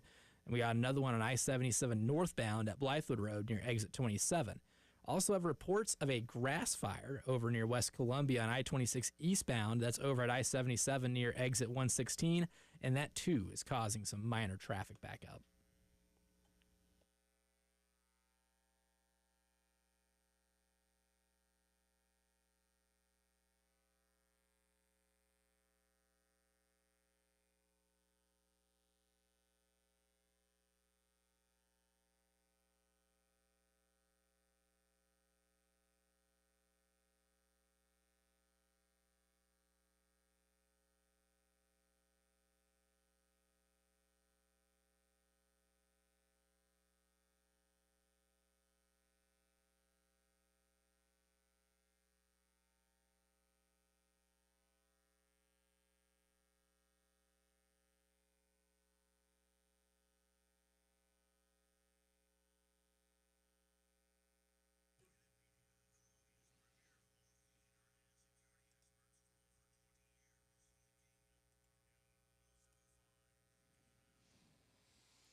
It is 5 o'clock news time on this Monday. Welcome back in. Also, the final hour of the postgame show alongside Elijah Campbell. I'm Jay Phillips. We start with some Gamecock baseball news first. South Carolina former starting, well, I say former now because he's going into the portal, but Eli Jerzenbeck has entered the portal today. He said on Twitter, quote, "Thank you, Gamecock Baseball, for giving me a great 3 years. I thank all who supported me, but with that, I will be entering the transfer portal." He has not actually pitched for South Carolina in more than 2 full years. He missed the last 2 full seasons due to injury. He had Tommy John surgery after his freshman year, missed 2024, and then heading into this season, had a stress fracture in his elbow that required a second surgery that put him out for the year. There had been speculation that he might enter the draft this year after rehab and go ahead and take his chances. So where he lands will be interesting in terms of what that next school Elijah can do to further promote his opportunities at the next level, get him medically rehabbed and comfortable, finish his academic career, which certainly does matter too. But it's disappointing because this is a kid who, when Mark Kingston's crew recruited him, this was somebody who had a big upside, and unfortunately, it never was able to materialize. So. When he was healthy, a 2.84 ERA, 31 2/3 innings back in 2023 before he got hurt. So good luck to Eli Jersenbeck. He becomes the 12th Gamecock to enter the transfer portal at this point in time. Our buddy Jack Veltri and also Kevin Miller over at Gamecock Central doing a good job of following these guys in terms of who's in. At this point in time, the players that have entered the portal are Ryan Bakes, Caden Gaskin, Tyler June, Wyatt Evans, Roman Kimball, Will Tippett, Jace Woida, Eddie Copper, Tyler Pitzer, Nolan Naraki, Max Kofer, and again, Eli Jersenbeck. And we talked with David Cloninger of the Post and Courier a little bit earlier, and I agree with him. Guys like Pitzer, Naraki, if Eddie Copper can get his arm issues healed up, these guys are good. Will Tippett has some moments as well. Kofer had some promise at times. Look, there's going to be a bunch of kids coming in, and it may well be a like for like when all is said and done. I'm not here to say lament these guys that are moving on, but I'll agree with David. And one of the things that we talked about with John Whittle's piece, Elijah, from a couple of weeks ago, is how in a year-over-year basis, with some of these guys seeing similar amounts of playing time, be they position players or pitchers, their production went down, and in some cases rather considerably. So for as much as people want to say, well, they just need to go get better players, yeah, that's easy enough on one hand, but you'd like to think that guys will get better as they get older in this conference, or in any conference, any level, at any level. Development is still needed to when win. When you see regression from a more experienced player, that's what I think sounds alarm bells and raises red flags. So we'll find out if they go get an even more talented roster. And David did tell us today that there's going to be a lot more money thrown at it. So we'll find out. But there's a dozen so far, with more expected. I know the whole theme around the baseball offseason is to reload with better talent, and that's great to start the year. That might get you picked a little higher in the preseason than like 15th, but you're still going to have to develop. Like, that's the thing. Whenever I pull up the examples of what Georgia did between the firing a head coach, hiring Wes Johnson, and then with what Auburn did by keeping their head coach. Yeah. And then having a totally different approach to the season the following year, there's one common theme. Georgia was a little more transfer heavy. Auburn was a little more true freshman heavy in terms of what their best contributors were the next year. But the best player on both of those teams, Jay Phillips, were guys that were already there. Yeah. That call was coming from inside the house. Yeah. But the difference between those guys and the guys I brought in is Charlie Condon and Ike Irish got significantly better. It wasn't just like Charlie Condon was batting 280 one year and then hit 290 the next. He turned himself into a top 5 draft prospect. Ike Irish, not as extreme, but that guy's going to be an All-American once those lists are out. Yeah, absolutely. And Auburn has advanced. Georgia did not. Of course, Condon's already gone. But not walking through that door. Yeah, no. And for South Carolina, to your point, your corner infielders are staying. KJ Scobie at third and Bo Hollins at first are going to come back. You should have a couple of guys behind the plate as well, in Talmadge LeCroy and Gavin Braylon. So there's some good feeling there. Now, Braylon and LeCroy both must become more productive hitters. You can be the best backstop on the planet, but you've got to hit above the Mendoza line. I was going to say, if you're hitting below that, then you're not helping your team.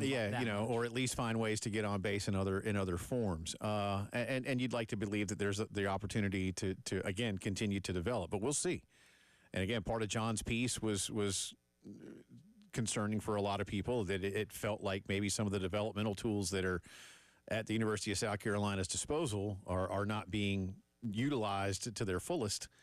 And will that change in the offseason? What are those behind the scenes conversations like between athletics director and baseball coach when it comes to this? Because, clearly in a lot of ways, what we're going to see this offseason is a gamble.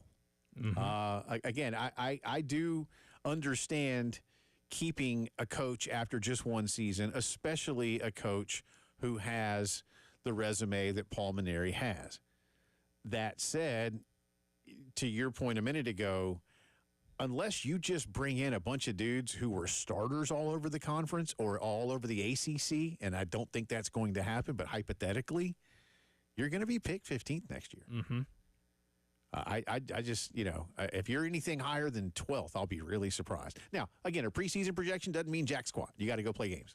Right. So I get it. But that's what they think of you. And that's what's going to be used against this staff when there's kids that could have the opportunity to go to wherever. But like we've talked about a bunch, you and I, and some of our guests, it wasn't all that long ago that South Carolina was in the same conversation with LSU and Arkansas and Florida and Vanderbilt. And now you're in the conversation with Kentucky and Georgia and Auburn. Well, guess what? Auburn and Georgia were national seeds. One of them advanced, one of them didn't. And Kentucky beat Clemson by 12 at Doug Kingsmore to get into the regional final, where they promptly were beaten by West Virginia, who advanced. Went to Omaha last year. Yeah, but Nick Mingione had them, yeah. And this year, it didn't quite happen, but they got just good enough.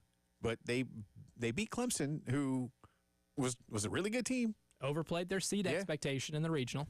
So, take it as you will, but there's a lot of work for Paul Mainieri and his staff to get Carolina back to the level that people expect. And we know what people expect, and it's not just making the tournament. That's why the last coach is gone, because just making the tournament here isn't enough. And now you're just hoping to just get back to the tournament. And that's not going to last long in Columbia, South Carolina. No, that's why the staff almost has nothing to lose from that point, because you've already lost the status of the program. Yeah.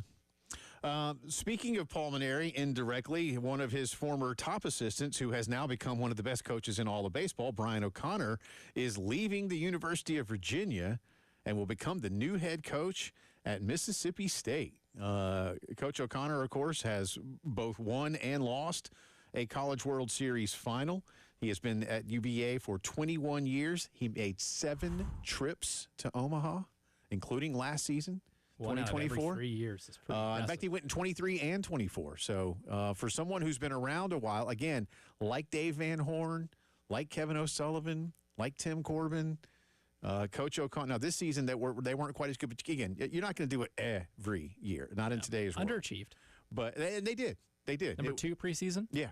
They did. They just didn't. It didn't click for whatever reasons. But this is someone who has come up and continue to embrace the modern era pretty well at UVA, and now he's going to be doing it down in Starkville. And this happened as soon as Mississippi. And this was clearly in the works last year. I think because the process kind of stretched for a bit. I do know there was at least interest in Brian O'Connor, and maybe mutual interest in the Carolina job, maybe some interest in the A&M job when Schloss left for Austin. But again, I think maybe Coach O'Connor saw what he had and said, I'm gonna try to see this one out. Again, this year didn't quite work out, and maybe made that jump a little bit easier. But I did, from people I trust in the business, did hear last year that maybe Brian was looking for the right opportunity to say goodbye to Charlottesville, not because he didn't love it. I mean, in 21 years, every third year you were going to Omaha. That's all right, man. It's pretty good. That's all right.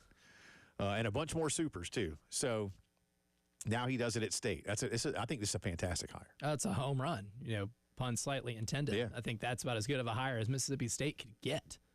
And that shows you that their program and at least the tradition of the program and the championship they won in the not too far distant past does still, carried some weight for them to be able to bring him in.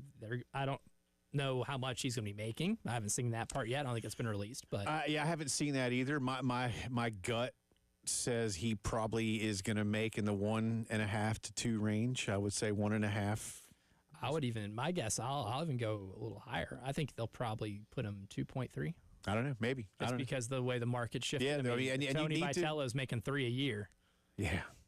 He's won as many titles as Vitello. Yeah. Has been to the College World Series a lot more. Yeah, he could be over 2. Yeah, I don't know. I've got a feeling it's north of 2. We'll eventually find out because that's a public school. So we'll eventually. And that's going to be one of those things. It's going to be important to notice how much he makes because when if we do have a season around here that was reminiscent of this year and expectations fail to be met, you'll have an idea of how expensive it is to be able to overhaul with a top-notch coaching staff. And I would say Brian O'Connor is in that top-notch coaching staff type of hire. Yeah, I agree. Justin Parker, by the way, don't know what this means for him, the former Gamecock pitching coach who left to go to work with Chris Lemonis, excuse me, was the interim head coach over the last month or so of the season. And they did well. They won 9 of 10 to close out the regular season. They ended up 500 in conference play. Got them a bid, obviously, into the tournament. And didn't get it done this weekend in Tallahassee, but nevertheless, they made it. They were left for dead. They really were.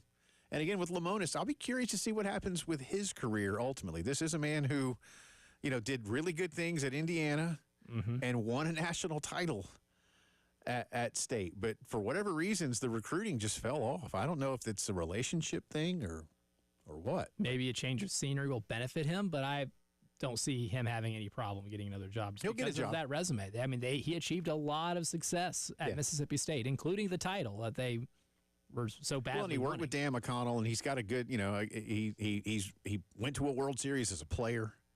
I mean, he knows the sport. He knows college baseball through and through. But for whatever reasons, it didn't work out after, again, winning a national championship. So, but big hire for Mississippi State. Brian O'Connor leaving Charlottesville after 21 years and 7 trips to Omaha. And by the way, cool fun fact about Brian O'Connor. He is part of that really cool sculpture out front of the ballpark. Used to be out front of Rosenblatt. He's part of that from like his days at Creighton. Like that statue. Oh, that's sick. Yeah, he's one of those guys. That's kind of cool, man. That's very cool. Yeah, that is very, very cool. That's kind of cool. Yeah, like that's him as a Ute. Immortalized. That's right. So that's good stuff. All right, that's our integrated media headlines of the day. Come back on the other side, more from some of the things that Greg Sankey has had. Do we have the other one? All right, good. Something like Elijah says, you probably didn't ask for in sports, collegiate sports, but you're probably going to get it anyway. Is this like taking bad medicine, or will this end up tasting really good? Yeah, listen and decide when the postgame show returns.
Welcome back into the Postgame Show here on a Monday, as Elijah likes to say. We were just talking. I threw out. I don't know who Chef is.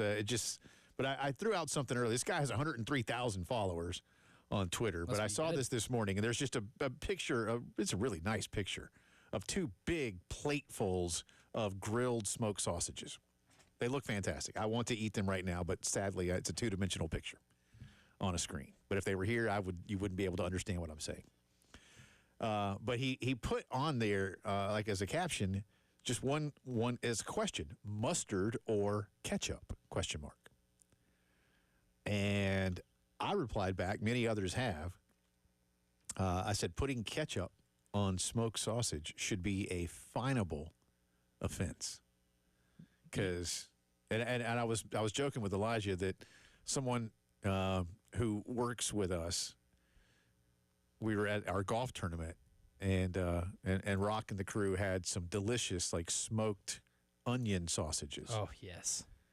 And there was mustard. And this person said, well, where's the ketchup? I'm like, this is the South. We don't put ketchup on sausage. And then I thought, but I don't think that's a South thing. Like in Germany, you're not, or Poland, where these things like maybe originated from, you're not, or Italy. I don't think they're putting ketchup on either. No ketchup. There's only one real response to a tweet that's got a picture of those sausages and says ketchup or mustard. Only one response. How about no? Yeah. That's it. Yeah, I mean, you really don't even need. appropriate. I mean, if you want to put mustard on it, that's cool. Like, again, some spicy German mustard or something is great. Some kraut, or I like grilled onions and peppers on mine. Yes, grilled onions and peppers, definitely. Yeah, maybe just a touch of that brown I would say mustard. Is a must. But anyway, no ketchup on. Ketchup on here's the thing. I don't even put ketchup on a hot dog unless if it's a chili dog, it's chili, mustard, onions. If it's just like a ballpark dog and there's no other, ketchup and mustard's fine. On a regular hot dog. Yes. And if you want to put ketchup on your chili dog or whatever on a regular hot dog, that's fine too, I suppose. I don't know about that. I don't. Yeah, I don't know about that. I mustard, chili, onions, man. That's my hot dog jam. I just like having the hot dog as it is. I just eat it. Yeah. Yeah. I don't mind. Taking it Sure. the way the good Lord made it. All right. You want me to set this up? Absolutely. So we've talked a lot of late about expansion of the college football playoff, and we are pretty sure that's going to 16 starting with the 2026 season. So we're still a year and a half away from 16 schools being part of that event. And now for 40 years, we've had 64, or in some cases, technically 68 in the basketball tournaments. Now, both Governor Charlie Baker, president of the NCAA, former governor of the state of Massachusetts, and Greg Sankey, the commissioner of the Southeastern Conference, have been proponents of expansion of the basketball tournament. Greg Sankey was on with Dan Patrick this morning. Is that enough of a setup to let us hear what Greg had to say about this? Because he was asked about it. Yeah, and then so here's Greg's answer to the question of expansion of the basketball tournament. We'll revisit on the other side. I introduced the issue to our men's basketball coaches, which I think we've talked about with that group before. I would guess, Dan, given the other issues we have on our plate, that conversation maybe lasted 5 minutes. My points to them were, this is still a work in progress. I didn't know that there was going to be kind of a press gathering, and this is not a criticism. Charlie Baker spoke about tournament expansion, I think, the day after our basketball coaches gathered. I mentioned it to our women's basketball coaches as well. Briefly, didn't really go anywhere. And so my introduction was, I just want you to be aware, probably towards the end of the month, this will come up. I said, my view is, I think we should be exploring tournament expansion. Whether or not it happens, it is actually another point of evaluation. So have the conversation, deep dive, figure out if it works practically, competitively, economically. I think the one issue for us is, if it is expanded, let's pick the number of 76, and I'll do quick math for you. So 52 of the 76 teams would be like in that traditional first round. The other 24 would play in 12 games, the 12 winners meet up with the 52. There's your 64 team bracket, right? That's like from my intramural director days at Utica College. That's how I know how brackets work. I'm really interested, and we're interested in a league, is who fills those 12 games, those other 24 teams. The kind of Dayton model, if you will, which is a men's basketball side, is it's a combination of the lowest AQs, the lowest rated AQs, kind of by placement of the committee, and then the last at-large teams in. And I kind of pivot to look to North Carolina State last year, 11 seed. They were an AQ, but they went to the Final Four. And it's just kind of an indication that competitively, those top 50 or so teams, things fall right, injuries heal, can make really good runs. So I'm not one who thinks we should just follow the Dayton model automatically if expansion takes place. So that was my reference to our coaches. Greg Sankey on the Dan Patrick program this morning. Elijah, you've made, I think, one of the best points on this of late when this topic has come up, and I'm going to toss it to you here. But giving people your question, who's been asking for this? Nobody, not a soul. And I love how the first example he uses is 11 seed in NC State, who only got in because they won the ACC tournament, end up making it to the Final Four. But you know how much that Final Four meant to NC State? Not enough to keep Kevin Keats around when they failed to make the tournament the next year, because they know it's a fluke, right. Because they know you can't bank on that, because they know that it was a flash in the pan. Yes, some teams can make the Final Four on crazy postseason runs, but does that justify just letting anybody in? Because ultimately, if we do end up expanding to 76, heaven forbid 96, we're getting to the point of, if you're in the Power Four and you're near 500, yeah, you can get in. How many SEC schools with a losing conference record made last year's event? Let's see, I can pull that up for you right now. Now, in terms of who made the event and who made runs as teams with losing records, two completely different things. Right. So we had Mississippi State, Arkansas, Georgia, Vanderbilt, Oklahoma, Texas. All had losing conference records. 6 teams that had losing conference records made it in. Mississippi State got one and done. Arkansas pulled off a stunner against St. John's, made it to the Sweet 16. Georgia got obliterated by Gonzaga. Remember that? Vanderbilt absolutely blew it against St. Mary's. Yep. Oklahoma, I believe, I'm trying to remember what, they end up getting beat by Connecticut. And then Texas peed down their leg, to put it nicely, against Xavier in the first 4 in Dayton. That is nice. Look, I as I've said, I don't want this, but I do believe it's going to happen. And you just touched on something else. I do think ultimately, not initially, this is going to go to 96. And I've said this for a few years. You bought the NIT. Why? Why NCAA did you buy the NIT? Nobody gives a you-know-what about it. I thought the NCAA was hurting for money, Jay Phillips. I thought that's the reason we're having to expand this NCAA basketball tournament, is because well, you know what, dude? I think they bought it. Cash broke. I think they bought it for like a set of used white walls. I don't think it cost them that much, to be perfectly honest with you. I think Dave Ramsey, that would say, if you're really needing money and you're buying something you don't need, regardless of how much it is, it's probably not a great investment. No, yeah. So I've said before, just fold that into, in terms of those 32 schools, just fold that into your national tournament if you're so concerned about what the opportunities are for those teams. And even then, they've messed with it, right? I think ultimately we will go to 96. But I think this is going to happen. But to the commissioner's point there in that answer to Dan about the Dayton model with the some 16 seed play-in games and some 11-12 play-in games or whatever it is, I told you, I don't like those AQ play-in games. I don't think that's fair. I think they should be allowed to get in. And the reason they don't, and you and I touched on this earlier, is because that means some of those schools would have to end up being 15 seeds when they probably don't necessarily, and I'm air quoting here, warrant that level of participation. Well, tough. Yeah. You need to figure it out, committee. That's your job. That's not my job. That's not their job. The players, the schools, the coaches. That's your job, committee. So you need to figure it out. But play-in games should be reserved for those teams that are the bubble teams. There's no small conference AQ winner that's a bubble team. put them in because they did what they were supposed to do. The bubble teams need to be the ones playing into this thing if that's what we're going to do. Real quick, here's the teams, the top-ranked teams on KenPom, the 6 highest that did not get in, and these are their records. So these are the teams that will be included. Northwestern, 17-16. Indiana, 19-13. Nebraska, 21-14. Boise State, 26-11. SMU, 24-11. And Cincinnati at 19-16. Yeah, what are we missing? Anybody missing those guys? No. Drive around the SEC is next.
From the Wetzel's Automotive Traffic Studios, I'm Elijah Campbell with a few accidents to get to you that are causing some issues on the roadways this afternoon. Got 3 of them to be exact. First one is over at Old Chapin Road at US 1, US 378, West Main Street near Augusta Highway. Second is over at Rabun Road at South Carolina 555 at Faro Road. And lastly, an accident has recently been reported over at Reimer Pond Road at Hardscrabble Road.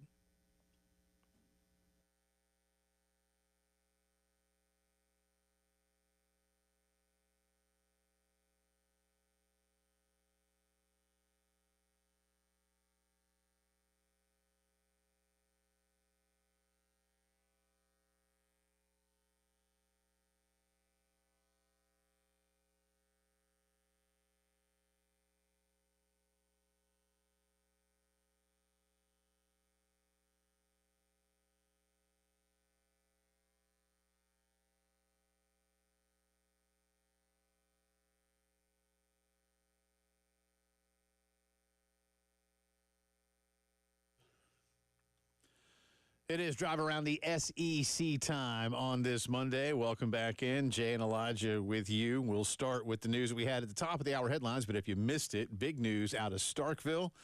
The Mississippi State baseball program today officially announcing Brian O'Connor as their new head coach. You're like, Brian O'Connor, I know that name. Yes, 21 seasons at the University of Virginia, 7 trips to the College World Series, 1 national runner-up, 1 national championship.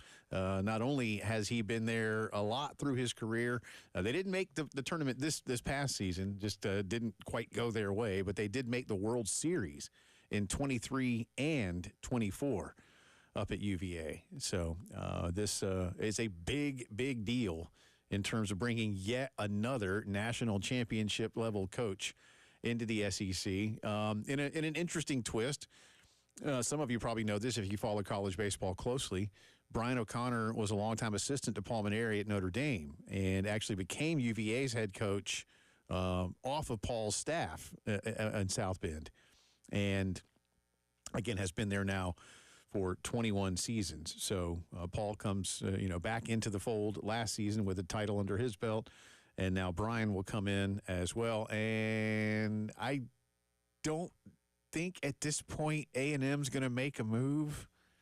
I think they would have done so. I think they would have done so. Their season's been over. Missouri's not going to make a move. I just think you're going to see, well, for A&M, they're just going to pour more gasoline on the fire or more money on the fire, whichever one burns fastest. I don't know which. I mean, that's a school that is very committed to the bit of spending more money per loss than any athletic department in the country. And in Texas, is there really a difference? Any petroleum product or money? You just they're synonymous. Pour it on there and see what happens.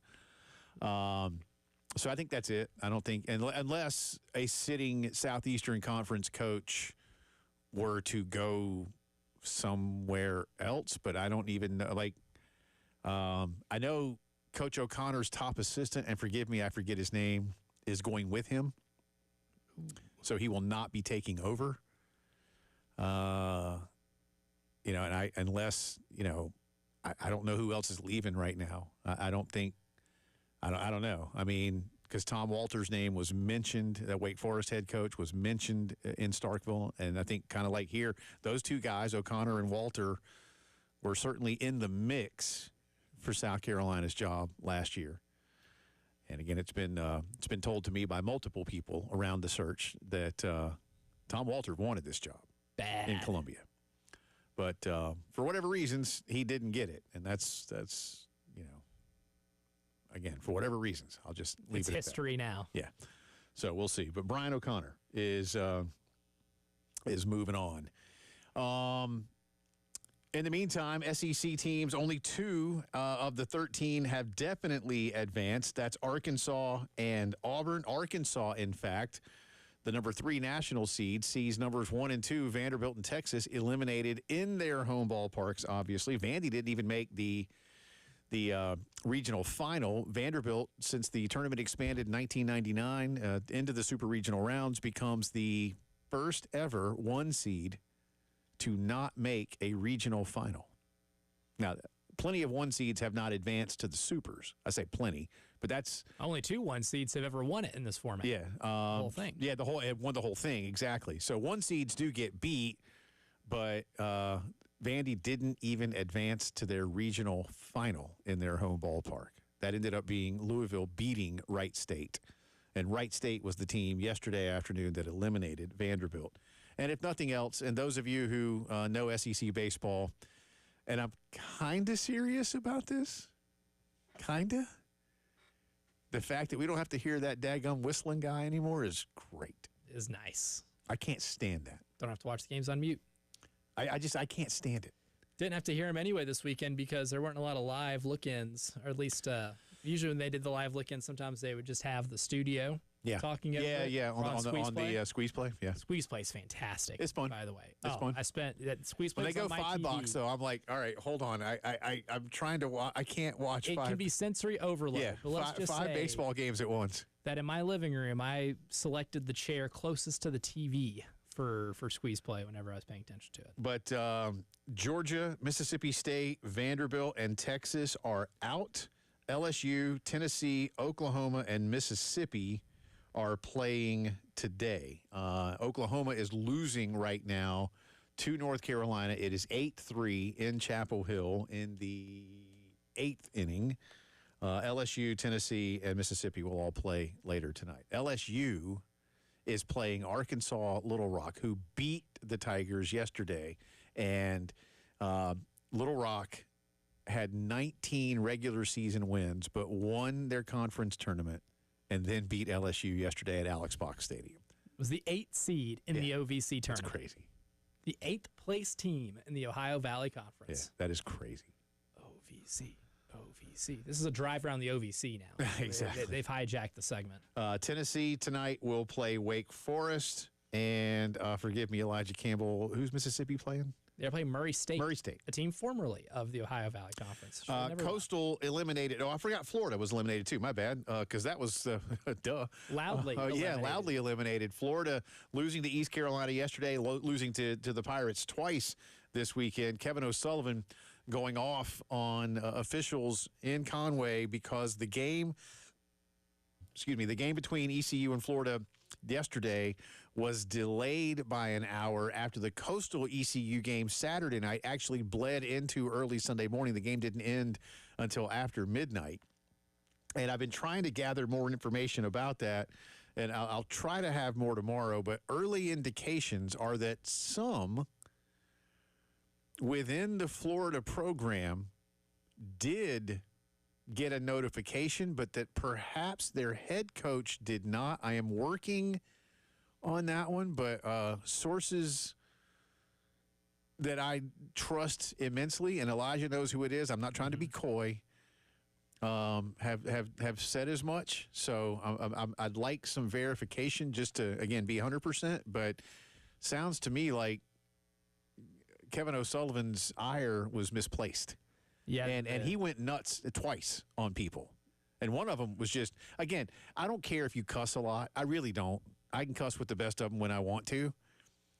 But in quite literally professional settings, no matter how angry you are, to basically have every third word out of your mouth for about 90 seconds be an F-bomb seems just more than over the top and unnecessary. Especially the organizers of the event that you're playing. Yeah. And people, look, there are reasons for this. But again, it's starting to sound now like potentially someone within. What did you mention earlier? The call came from within the house. Yeah. Apparently, the call that was supposed to come from within the house didn't. No. Starting to sound like that is what happened. And if so, it makes Kevin O'Sullivan's rant look that much worse. Makes him look like more of a baby. And it already looks real bad. I think Kevin Schnall put it best yesterday, head coach at Coastal, when he referred to Kevin O'Sullivan as a bully. A bully. He was being a bully. Yeah. But on that note, Coastal did advance. They beat ECU, and Coastal will now go down to Auburn. I think Coastal can win that. It's time to hop on the bandwagon, Jay Phillips. I think they can win that. I'm driving it. I'm making a slow stop next to where you live. I guarantee I get a call. My father-in-law went to Clemson, but they live not too far from Conway, and my mother-in-law went to Coastal. I got a feeling I get a call. It's time to get on the bandwagon. I got a feeling. Now, but he's going to have to get over his own disappointment first. So I don't know where that line is, but I imagine once he crosses that line, then I get a call. Well, you can just sell it like this. This is your chance to get revenge on the big, mean Southeastern Conference. We'll see. This is your chance. We'll see. This is your chance. That's our drive around the SEC, brought to you by Herndon Chevy. I did better this weekend on Jay versus the Internet, right? You did, but so did the Internet. Oh. They went 3-0 for you. Oh, God. All right. Well, let's see what I can do. Jay versus the Internet is next.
All right, just a few minutes left here in the program. Jay and Elijah back with you. North Carolina's added 3 more. It's now 11-3. I almost feel bad for these Oklahoma pitchers that now just have to see the season out because you can't just quit.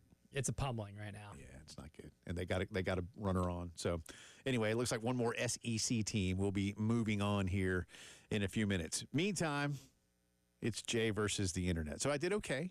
You did. You went 2-1. Did I get a question about Paris? I got a Jay or nay about Paris. Jay or nay about PSG. That did not make it in Jay versus. See, that's too bad. But I think the Can you count that for me anyway? The big loss was going under on Grant Holmes strikeouts. Yeah, he ended up striking out 9 in like 5 innings. Yeah, he pitched great. I did see that. But Judge and Ohtani, did I see right? Yeah. Judge and Ohtani became the first players in the history of baseball as league MVPs to hit a home run in the same inning. Yep. And Now- it wasn't just the same inning. It was the first inning. Yeah. Judge checked that off the list pretty quickly, and Ohtani for safe measure in his first at bat. Dodgers took 2 of 3, and Smacked man, him. on Saturday it was the Yankees forgot what time the game was. Yeah, Was it goodness. 18 to 2? Yeah, not great, Bob. Yeah, not great. All right, what do we got? Jay versus All the right, internet. today, and of course the internet went 3-0 yesterday. So our record update here. Rigged. Internet still leads with a 17-13 record, Yeah. well above 500. Yeah. Jay, you're sitting at 11-19, so not quite Rockies-esque, No. but not to where you want to be. No, need to get better. Yes. So we'll go start today. Now, there are no NBA Finals game, no Stanley Cup Final game, no Braves game, so we had to get a little creative. Uh-oh. So here's the first one. Okay. Can the 9-50, in parentheses, 3-28 on the road, yuck, Rockies cover a 2.5 run spread in Miami against the Marlins? Yes or no? The actual spread by most sportsbooks is 1.5, but this is the Elijah Campbell one where I added an extra run to it. Can the Rockies, who are 3-28 on the road, keep it within 2 runs or win? Sure. Jay says yes. What the hell? You are a lot more confident in the Colorado Rockies. Fine. See, this is what this thing has become. Like, sure, yeah, let's roll those dice, man. Which is good because 73% of the internet says no. So you could pick up some ground here tonight. Jay Okay. Phillips is a Colorado Rocky. Or they could pick up some. I don't know. Yeah, they could. It's a risky play. In tonight's Dodgers-Mets game, NLCS re-meeting between these teams, which combo will record more total bases? Will it be the Mets duo of Francisco Lindor and Juan Soto, or the Dodgers duo of Freddie Freeman and Shohei Ohtani? It's in L.A., right? Yep. Dodgers. So you'll go Freeman and Ohtani. Yeah, and maybe it's just because I like Freddie and Shohei, and I don't like the Mets. They are. I'm not sure that I've ever really expressed my dislike of the New York Metropolitans on this You program. never have. Do you hate Grimace by default now? No, Grimace is fine. It's not his fault he got co-opted into that. He's just an innocent purple blob of goo, and he's been. He seemed awfully willing to hop on that band. Well, he didn't know what he was doing, man. They hopped him up on McDonald's goofballs. He's just overloaded with shakes, and sugar. Isn't he always just overloaded? Yeah, on that's shakes why and he's a sugar? big guy like that. So, I mean, he really didn't have any type of inebriation if that's just how you always are. I don't know. But the internet agrees with you. 81% Okay, actually good. went Freeman and Ohtani. Okay. And lastly, SEC, 4 teams playing in regional final today. Will they get over, under 2.5 into supers? Oh man, Tennessee, LSU, Ole Miss, over under 2.5, Yep. over 3-1. Over it is. The internet also saying over. Yeah, 3-1. Yeah, that's. I'll go with that. All right. Good luck to me. Rocky's got to help you out. Yeah. See y'all tomorrow.